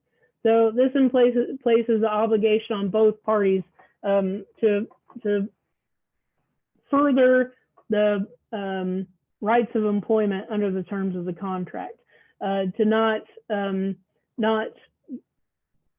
not benefit one member over another or one employee over another. It's the general concept of collective bargaining. They have a voice of one.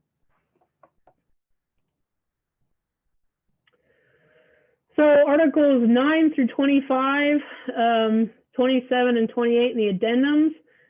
These articles contain typical contract provisions related to wages, insurance, benefits and vacation leave, uniforms, those kind of things.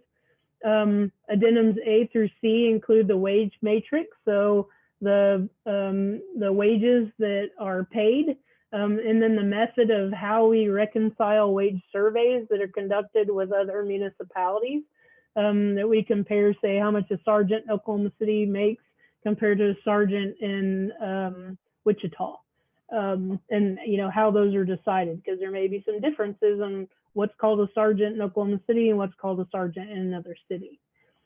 Addendum D is a labor and arbitration, labor management committee. These are things that are brought up in negotiations, or maybe they have arisen through the contract year, that both management and labor think that we need to talk about a little bit more. We need some more information.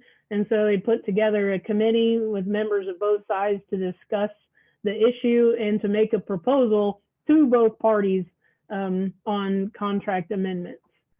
Then addendum F is the drug and alcohol policy. That provides for random drug testing and some other provisions related to drug and alcohol use and employment. Article 26, this includes and mirrors the statutory requirement that a municipality provide legal representation to an employee. It says all police officers who are sued for violation of constitutional rights while acting in the capacity of a police officer and individually named shall have a right to representation by outside counsel. Officers shall be represented by private counsel who is approved by the FOP and the city council as having expertise in the defense of police officers in civil rights actions. This contract provision, like I said, it reflects state law that applies when an individual is sued for performance of a statutorily required duty. And they also have to be performing that duty in good faith.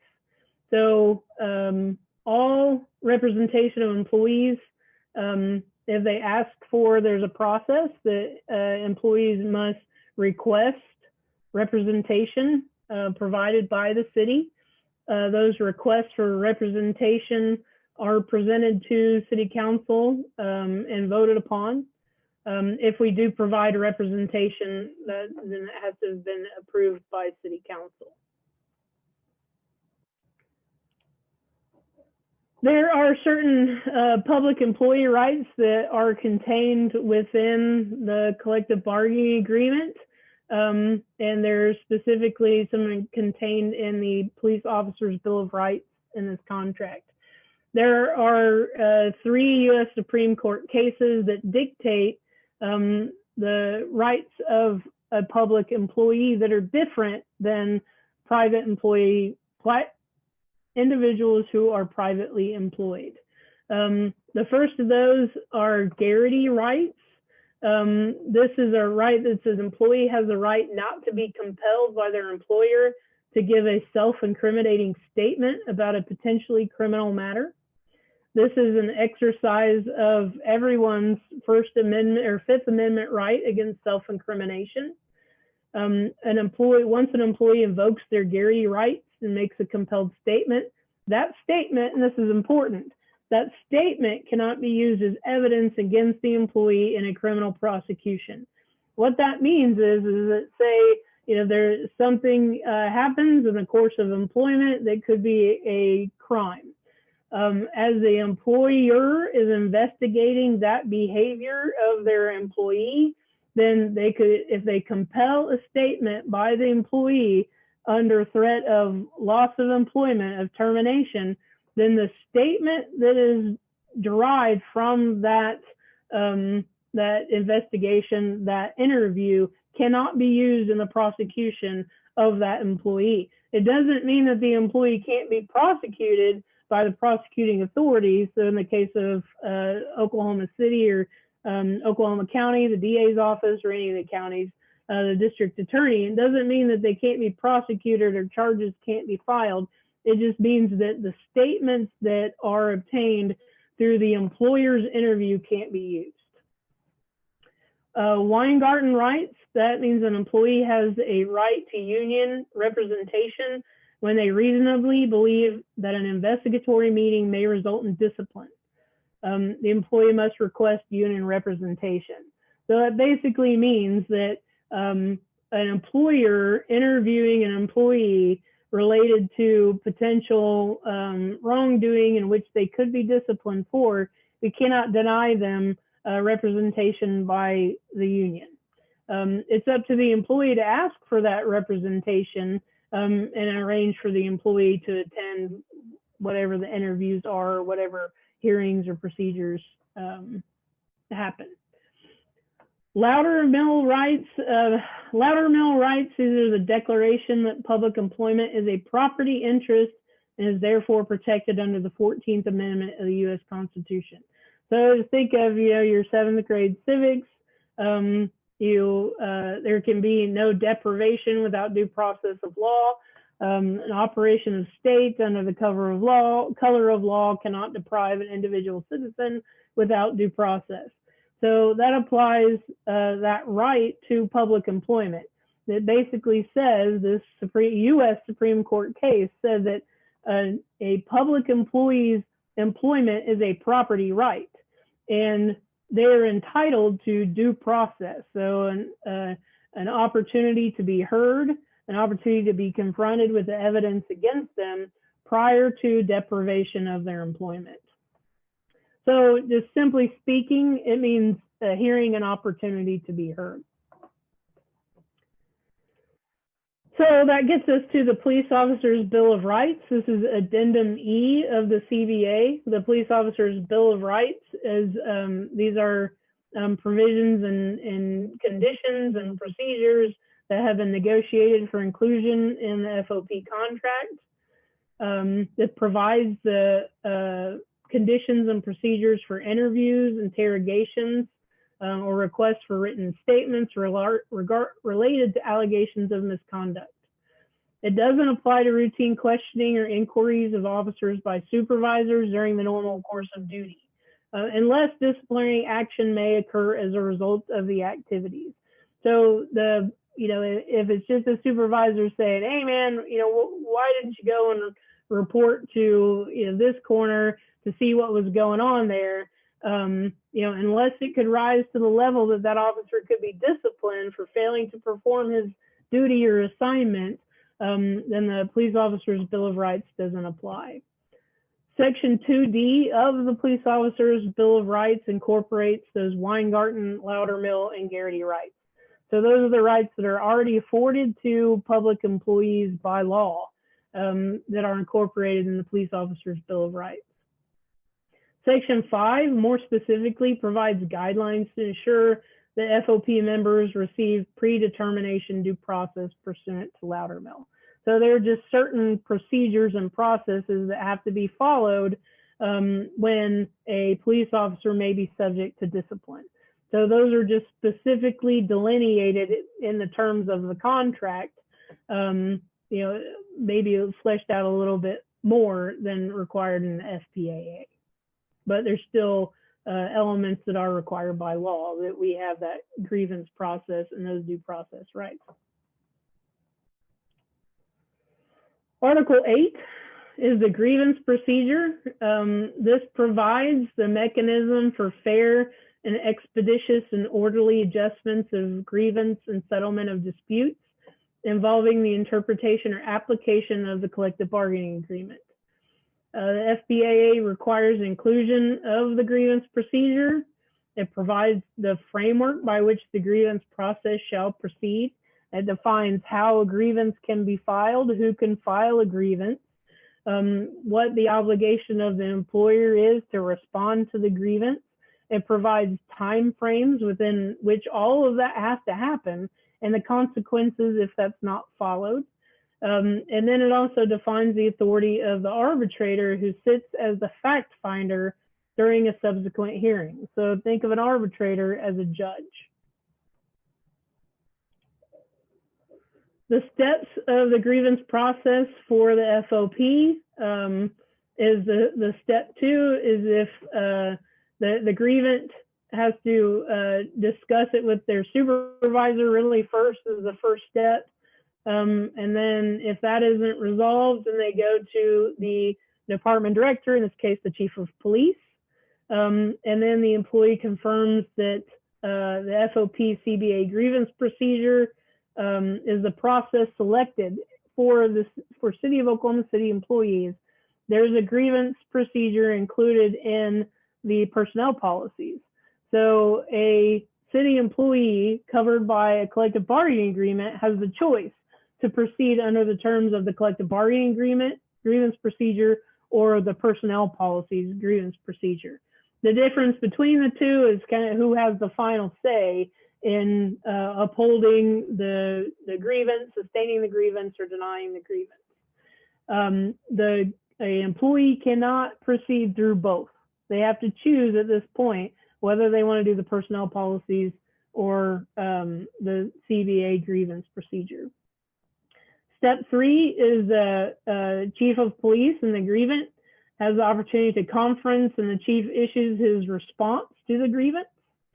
And then step 4, if it's not settled, then it's advanced to the city manager or their designee for determination.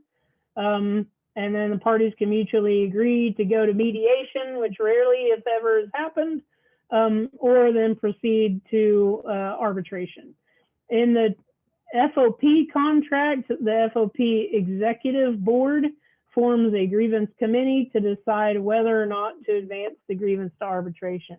So while it's left to the FOP to decide whether to advance that to arbitration if it has not been sustained at an earlier step, they do form a committee to make that decision.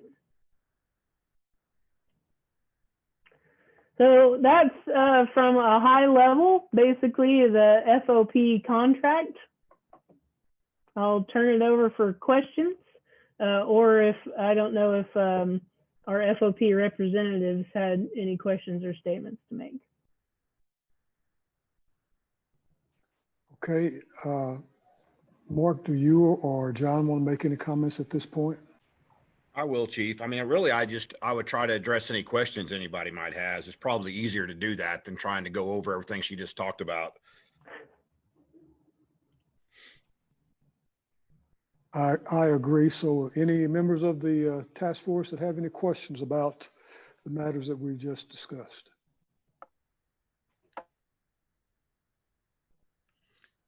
While we're waiting for questions, Chief, I'll just kind of say that, our role is really to make sure the contract's followed and to make sure discipline's fair, timely, and not excessive. And I know sometimes people think we fight everything, but we don't. Very few disciplinary cases actually go to arbitration. I looked recently over the last 10 years, we went to arbitration average about 2 times a year. And part of those weren't even disciplinary issues. Some of them were contract issues, bargaining stuff. I have a hand up by Sarah Adams Cornell.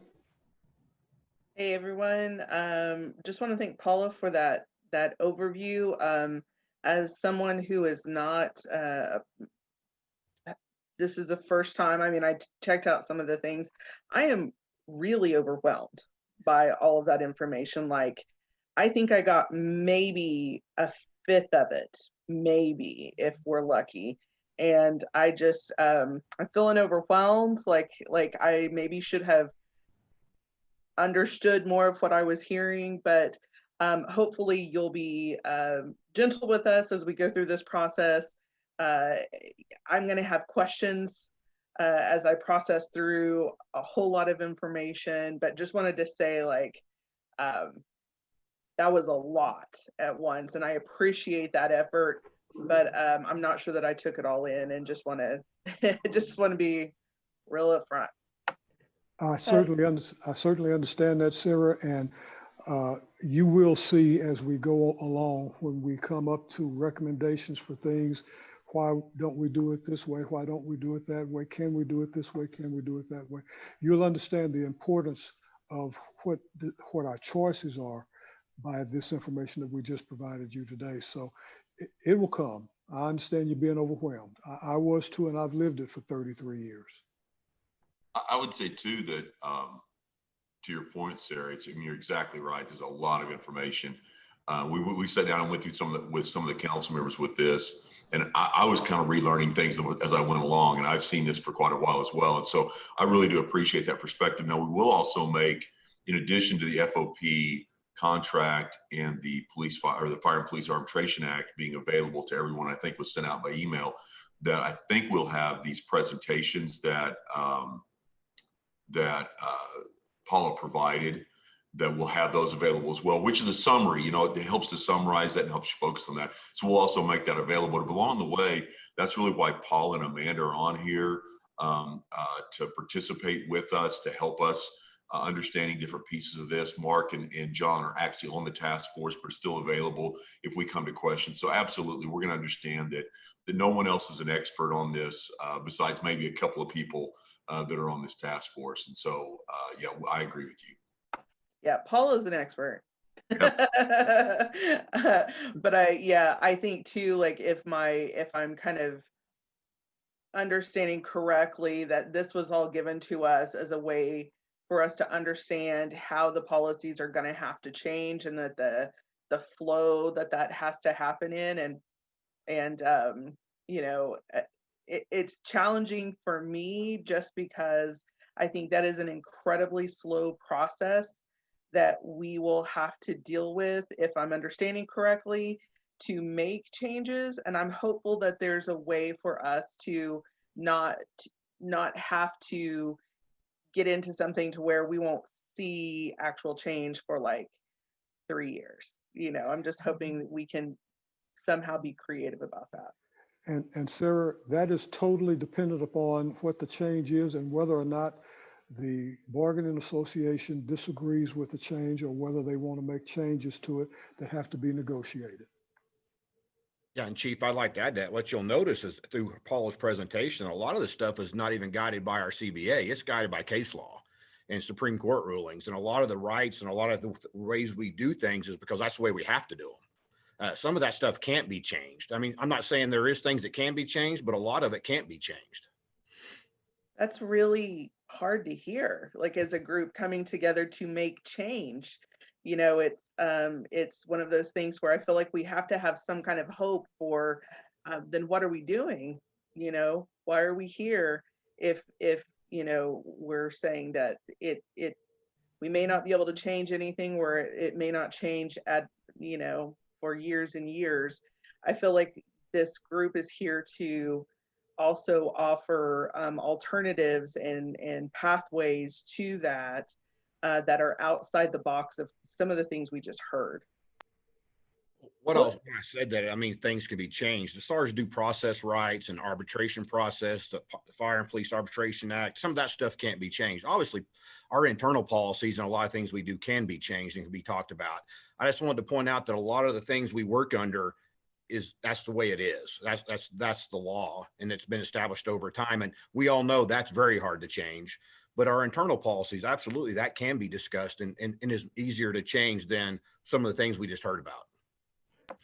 If I may, I can't interject here just for a second. I can't figure out how to raise my hand.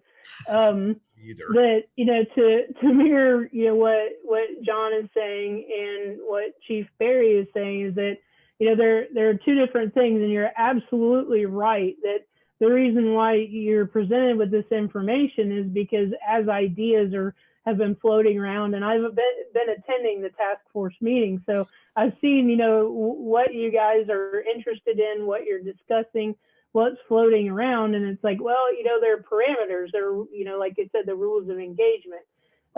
That, you know, everything can change.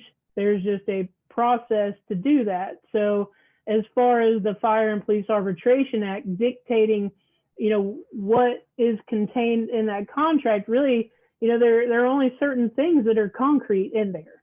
But that does take a legislative change. Then as far as the collective bargaining agreement, what's contained in there is that, you know, you have here before you both sides. You know, a lot of those things can be negotiated in agreement, you know, could be reached to present to the legislative body of the city, you know, to the membership to make these changes. So don't be discouraged. There's a way. Thank you. Garland, I noticed you had your hand up.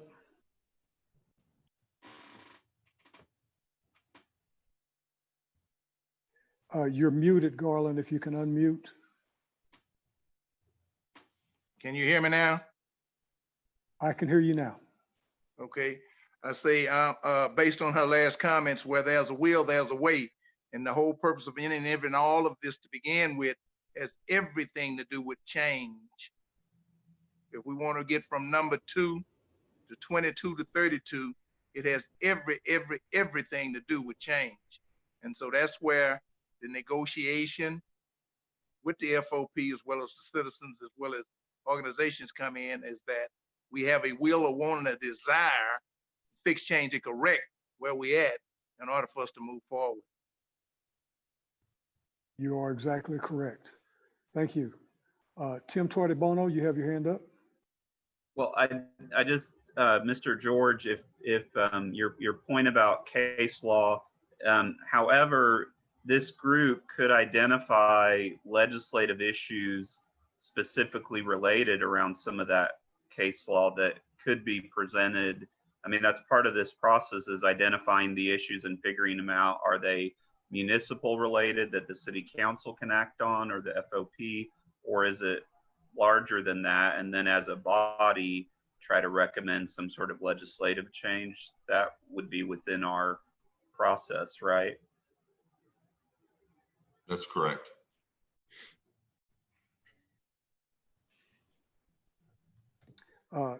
Grace Franklin, you have your hand up.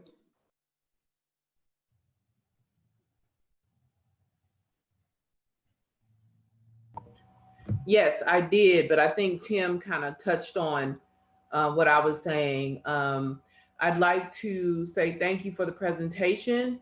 It was fantastic. My mind hurts. I don't know. I would agree with Sarah. I don't know. But what I did find interesting in there are the parts, like Tim was saying, that could be separated. You know, There are some internal procedures, like John was saying, that could be looked at that we can handle. And then there are some things that are going to have to be in the legislature, because some of those things, yeah, that I don't, the words became, I don't know. But I think there are some, definitely some internal processes that we can still, you know, address quicker than those very other ones. Like, yeah, it's too much. Oh, so I also wanted to say for everybody who's kind of feeling like I'm sure I'm cloudy. I don't know what's going on. My head is so much that we still can do work. It's still work to do. It's just that we just received a lot of information, but I think it can be broken down in a way that we can still attack some things that are, you know, a little quicker to resolve. And then those longer things, they're just going to be a little longer. So Tim kind of said it. I'm just re-saying what Tim said. So, but thank you. You are correct, Grace. And if you're a little cloudy right now, that's okay, because as we go further into this, as we actually start dealing with issues, with ideas, with recommendations for change, then you'll see how the process works itself out, and this will all become a lot clearer to you. I would also add that I'm sorry, I saw AJ Pittman has her hand up. I'm sorry. Go ahead. No, you're fine. I just wanted to touch on that as this committee makes, or this task force makes recommendations, there are legislators present that are happy and more than willing to lend our area of expertise, discuss this through interim studies, as well as once we do things on a local level, they see our partnership with the FOP, they see our partner with the city, and then we go to the legislature with the whole support of this body from the local changes that we made, and then we take that to the legislature. I think that we will be able to be successful in that way, because then they've seen how Oklahoma City has worked together on the local level with local control, and then we are able to push that movement statewide. Very good. Thank you, AJ. Yeah. Mr. City Manager, go ahead. No, you go ahead. Go ahead, MT. I was just going to call on my next hands up, so if you've got some comments you'd like to make, Okay. go ahead. I was just going to mention, and really right along the way, lines of what Representative Pittman was talking about was, you know, that we have had a conversation in our legislative committee with the council members that are in that committee, that ultimately the priorities of that committee will come back to the council for approval, just on what our priorities are for this year. And one of the things we did in there was recognize we have a couple of different task forces, actually 3 different task forces, one on homelessness, one on human rights, and then the law enforcement policy task force, that there's a possibility we may have legislation or issues coming from any of those task forces that would come forward. So I just wanted to mention that we would keep that on our radar if we feel like there's a recommendation coming. Some of this timing with the legislative session would be a challenge, but still something we can get out there and start working on quickly. Getting it incorporated with new legislation or attaching it with existing legislation that's being proposed is a possibility, but we do have a timeline that we have to work with them, but we definitely have that on our priority list of just generally stating that these task forces may come back with legislative changes to recommend. And I also just wanted to mention that, you know, the reason we have our legal advisors on is as we come across an issue and we're evaluating that, our legal advisors are going to look at it, and you know, FOP can weigh in on this as well, but our legal advisors will look at it and say, this is something that would require legislative change, or this is something that requires a change in the contract. And we would just make sure that the consultants and that the task force members are aware of those things as we're having discussions about them, not to discourage addressing those or trying to approach those issues, but we would make sure they would be here to be the experts to give us advice on that. Mr. Higginbotham, I see your hand is up. Yeah, so I guess my question, and I'm glad Mr. Freeman said that, for our next meeting, because that was such a large presentation, it was fantastic, and there is a ton of information for us to process through, right? I don't even know where to begin with a lot of the questions, right? Would it be possible to use most of that meeting, or at least a large portion of it, to come back with questions? And secondly, would it be possible to ask both, I guess, Mr. George and also the city lawyers that you just mentioned, Mr. Freeman, have them there as well as Ms. Pittman and legislators so that we could actually start to hash out some of the specifics that can be addressed and which ways we should go about that? You know, I would say that, you know, one, the email address that MT talked about when we started, questions can be sent to that as we're going along, you know, like between now and the next meeting, that we could start getting information together to answer questions. We're glad to have some time on that. I know that we're going to need some time in the next meeting. Our expectation is that we'll need time in the next meeting to focus on the RFP and that selection process. So I want to make sure that we wouldn't override that, but certainly we'll do our best to make that time available. I think John had something else to add. Yeah, yes, sir. What I would say is we only meet monthly, and I know everybody just had a whole lot of information thrown at them. I'm more than happy to, between now and the next month, that people reach out, send me an email, whatever, and I'll try to answer any questions you may have, at least the best that I can. So please feel free to. Yeah, and I don't want to limit people, you know, within the task force talking to each other or talking directly to John or to Mark or even with our attorneys. I think it's easier for us to manage and make sure that we're sharing information with the group if we handle it through that email address that we provided. But yeah, I mean, if there's something you want to have conversations about, we're great with that. This is really about everyone getting information so that as we move forward with our consultant, that we can, you know, move proactively to find solutions. Craig, the email address you're talking about, is that the LE task force at okc.gov? Yes, sir. Okay.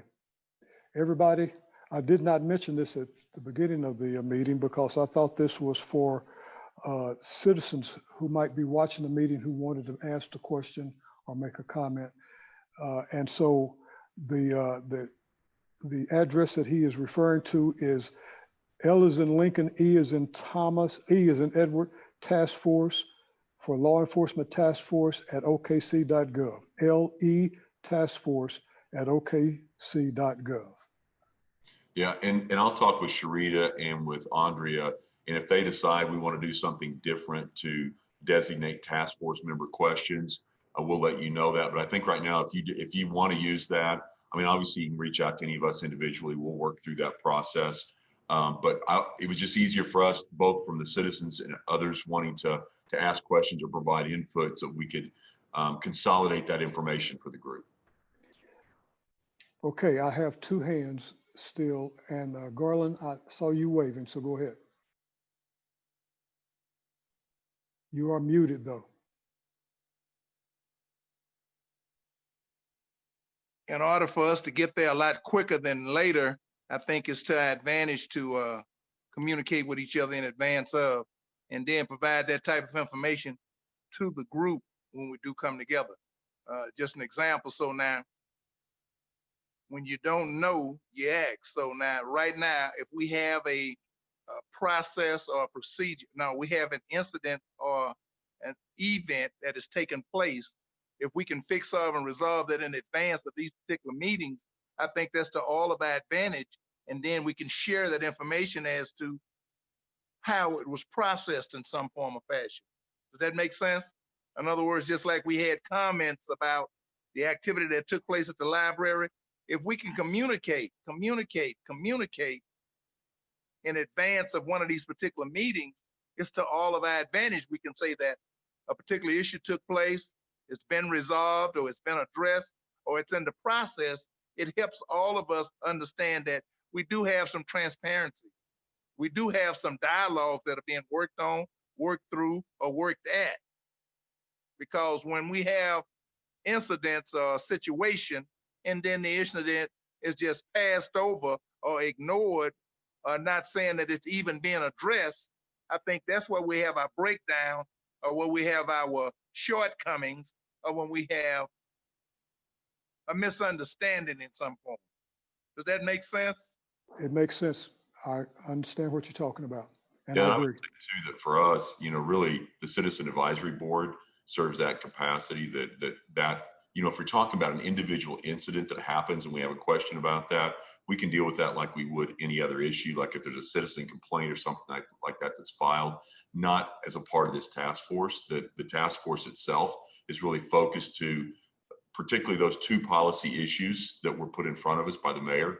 And then beyond that, you know, other policies that are aligned with those. And so that would be our primary focus, but it would go through the normal review process and if necessary through the Citizen Advisory Board, if it's something on a specific police incident. Okay, so we're in the process of establishing norms or establishing new grounds for possibilities of change. I like to always say that we're pregnant with possibilities, possibilities of fixing, changing, and correcting where we're at. So we're in our infancy stage of trying to move forward progressively to get out of number 2 toward 2232. We all agree on that at some level. Oh, yeah. Okay. Oh, yeah. All right. Next hand up is Sarah Adams Cornell. Just wanted to circle back around, and as we're talking about how these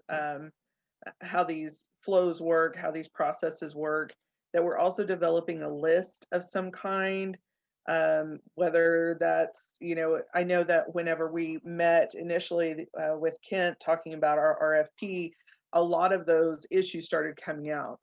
But is there a list being developed about the changes that we're asking for, or can we circulate that if that's been done, so that we have kind of a working document, so that we don't have to, like, you know, some of us kind of know the changes that we'd like to see, so that when we get to those meetings with the attorneys and legislators, we already have something to work off of or add to. Does that list exist right now?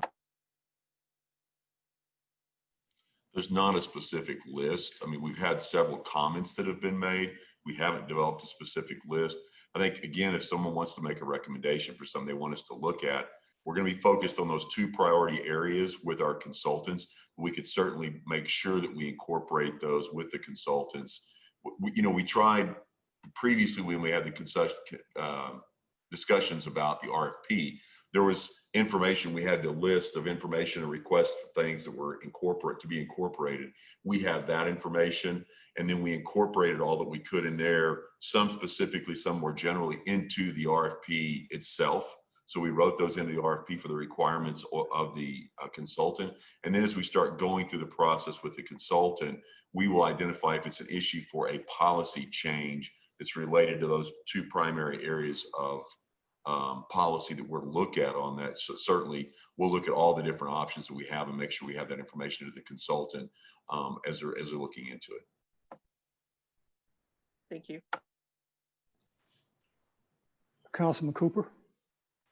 Hey, to follow up on those previous 2 comments, is it possible, and I don't remember if we've already sent this information, but the scope of work, that sort of working list that we put into the RFP and discussed a few weeks ago, did every member of the task force receive that scope of work list? I don't recall. Kenny, did we send out a copy of the RFP to everyone? I don't know that we sent the final one. I've got it right here. I can send it to Sharita and have her forward it out. I would warn you that you can just go to scope of work, look at different pieces of the RFP. There's tons of legalese in there about insurance and different things that they have to do. But yeah, there's a central point of that you could narrow into, but we can make sure we have that available to everyone. Yeah, and Craig, I'll put this in the email, like what pages to look at so people can skip past all the, I mean, you're welcome to read all the 40 pages of it or whatever it is. So yeah, because to Sarah's point, my advice to my fellow task force members here is dig down into that scope of work, particularly based on what we all heard today, and start asking ourselves, okay, based on what we're wanting this consultant to research with us, what did we hear today specifically that we're going to have to, we know this is going to be stuff that involves the contract, involves legislative stuff. Like start asking ourselves those questions now would be my advice. And then the other thing I would say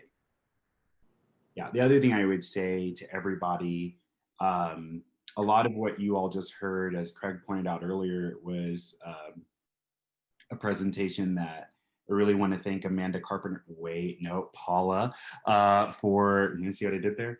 No, I mean, Paula took, I mean, I think it was about, Craig, was it like 2 hours? I don't know. It was a while. At least on each one. Just going through what you all just heard. And to Sarah and Grace's point, when it was all over, it was just like brain cloud. So no one should feel discouraged. Don't ever feel discouraged from that.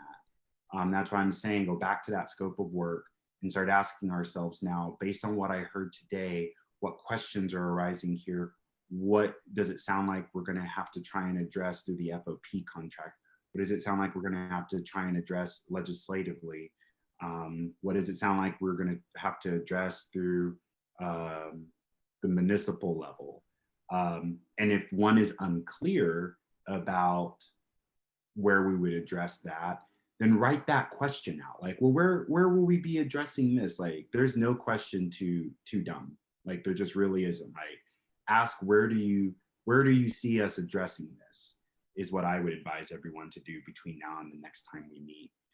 And then as another thing I would say, I think we're all going to have to anticipate the moment with the public, where just as much as a lot of our brains right now are in the clouds, kind of going, whoa, what just happened? The public is going to be there with us. They're going to have those same sorts of questions. I've already had people, well, why can't you all through the city level address this? Well, that's a legislative thing. Well, why can't you all do this? Well, that's a federal government thing. And so we need to go ahead and all kind of anticipate that moment where we're going to have to educate our fellow members of the public on which level of government is going to allow us to address which particular change. And so I think that's important to go ahead and anticipate. And then my really final thing that I just really want to emphasize, as I said earlier, and I loved hearing that from Grace and Tim as well, do not leave this meeting discouraged. For the love of everything holy, do not do that. Like, ask every question you got, write them down, no matter how dumb you feel, no matter how dumb you think the question is, write it down, bring it to bear in that next meeting. Like this group, the mayor assembled this group with Craig and with MT because every single one of us has some sort of gift inside of us that is allowing us to do the work that we're doing individually. So we're all capable, and never forget that through this. I'm just saying that kind of as a boost back to myself right now too. So just keep that in mind. Thank you, Councilman. And I would agree with him. And please don't get discouraged. But we have to have a basis for where we go and how we get there, and some understanding of how we get there is what we've been trying to give you in these last few meetings, talking about what we have. This is what we've got right now. These are the rules that we have to operate by. And so when we start looking at other issues in the future, then we'll know what the rules are that we have to apply to those situations as they come up. I have another hand up, AJ Pittman. Yes, I just wanted to give a little information. So as we're talking and thinking about ideas that you may have for the legislature, be mindful that our legislative deadline is in December. We have to have our bill ideas filed by December, even though we don't go into legislative session until February. So if it is your hope and it is something that you would like to move on for legislative session coming up in 2021, then you may want to think of those ideas or some of those suggestions fairly quickly, because we have to have our deadline in December prior to legislative session in February. If there's something you want to vet out and that we want to study and that you're okay waiting until next year, until the 2022 session, that's fine as well. We're happy to still work on them. But I just wanted to give the committee at least that heads up that our deadlines are fastly approaching. Thank you. Anyone else? We've completed our agenda for the day. Anybody else have any questions, issues? Anybody have anything that they would like to see at the next meeting? MT, may I also just add there, as everyone is reflecting on Paula's presentation there, just as a reminder to everybody, the presentations, these videos are recorded and available on YouTube. So I would advise everyone, as I've done with a couple of these meetings, I go back and I listen again. And so that might be a good note-taking opportunity for everybody in anticipation of our follow-up meeting. So thank you. Mr. City Manager, do you have anything to close us out with, or Kenny? I don't have anything else. I think we got one more hand raised. Yeah, I just saw a wave. Grace? I don't got it. Okay, yeah. So I think it was great that AJ just gave us that that kind of guideline for the legislature. And just as a reminder, just because, you know, again, brain fully shut down at this point. When is the deadline for the council, for the city council to present for the budget? Again, I'm sorry, I have it written down. I just can't think of it right now. When is that deadline again? Typically, we're presenting the budget to the council in beginning of May, usually. A lot of our budget process gets completed in December and January. We're aware that just the timeline isn't working for, perfectly into our budget process. So there is time going into that, like into the spring. So we'll have a little bit more time beyond what Representative Pittman just described on the legislative session.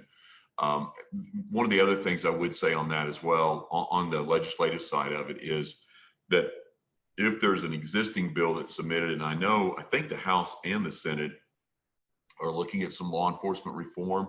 So there may be some ability that if we don't have a bill ready to go right now, that we might be able to become a part of another bill that exists out there.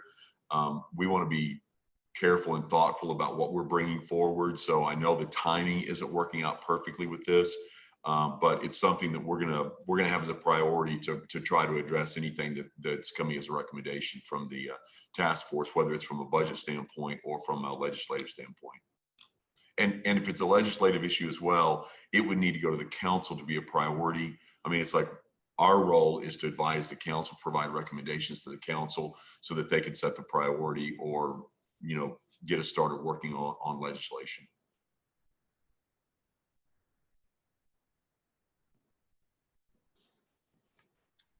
Anyone else? Last call.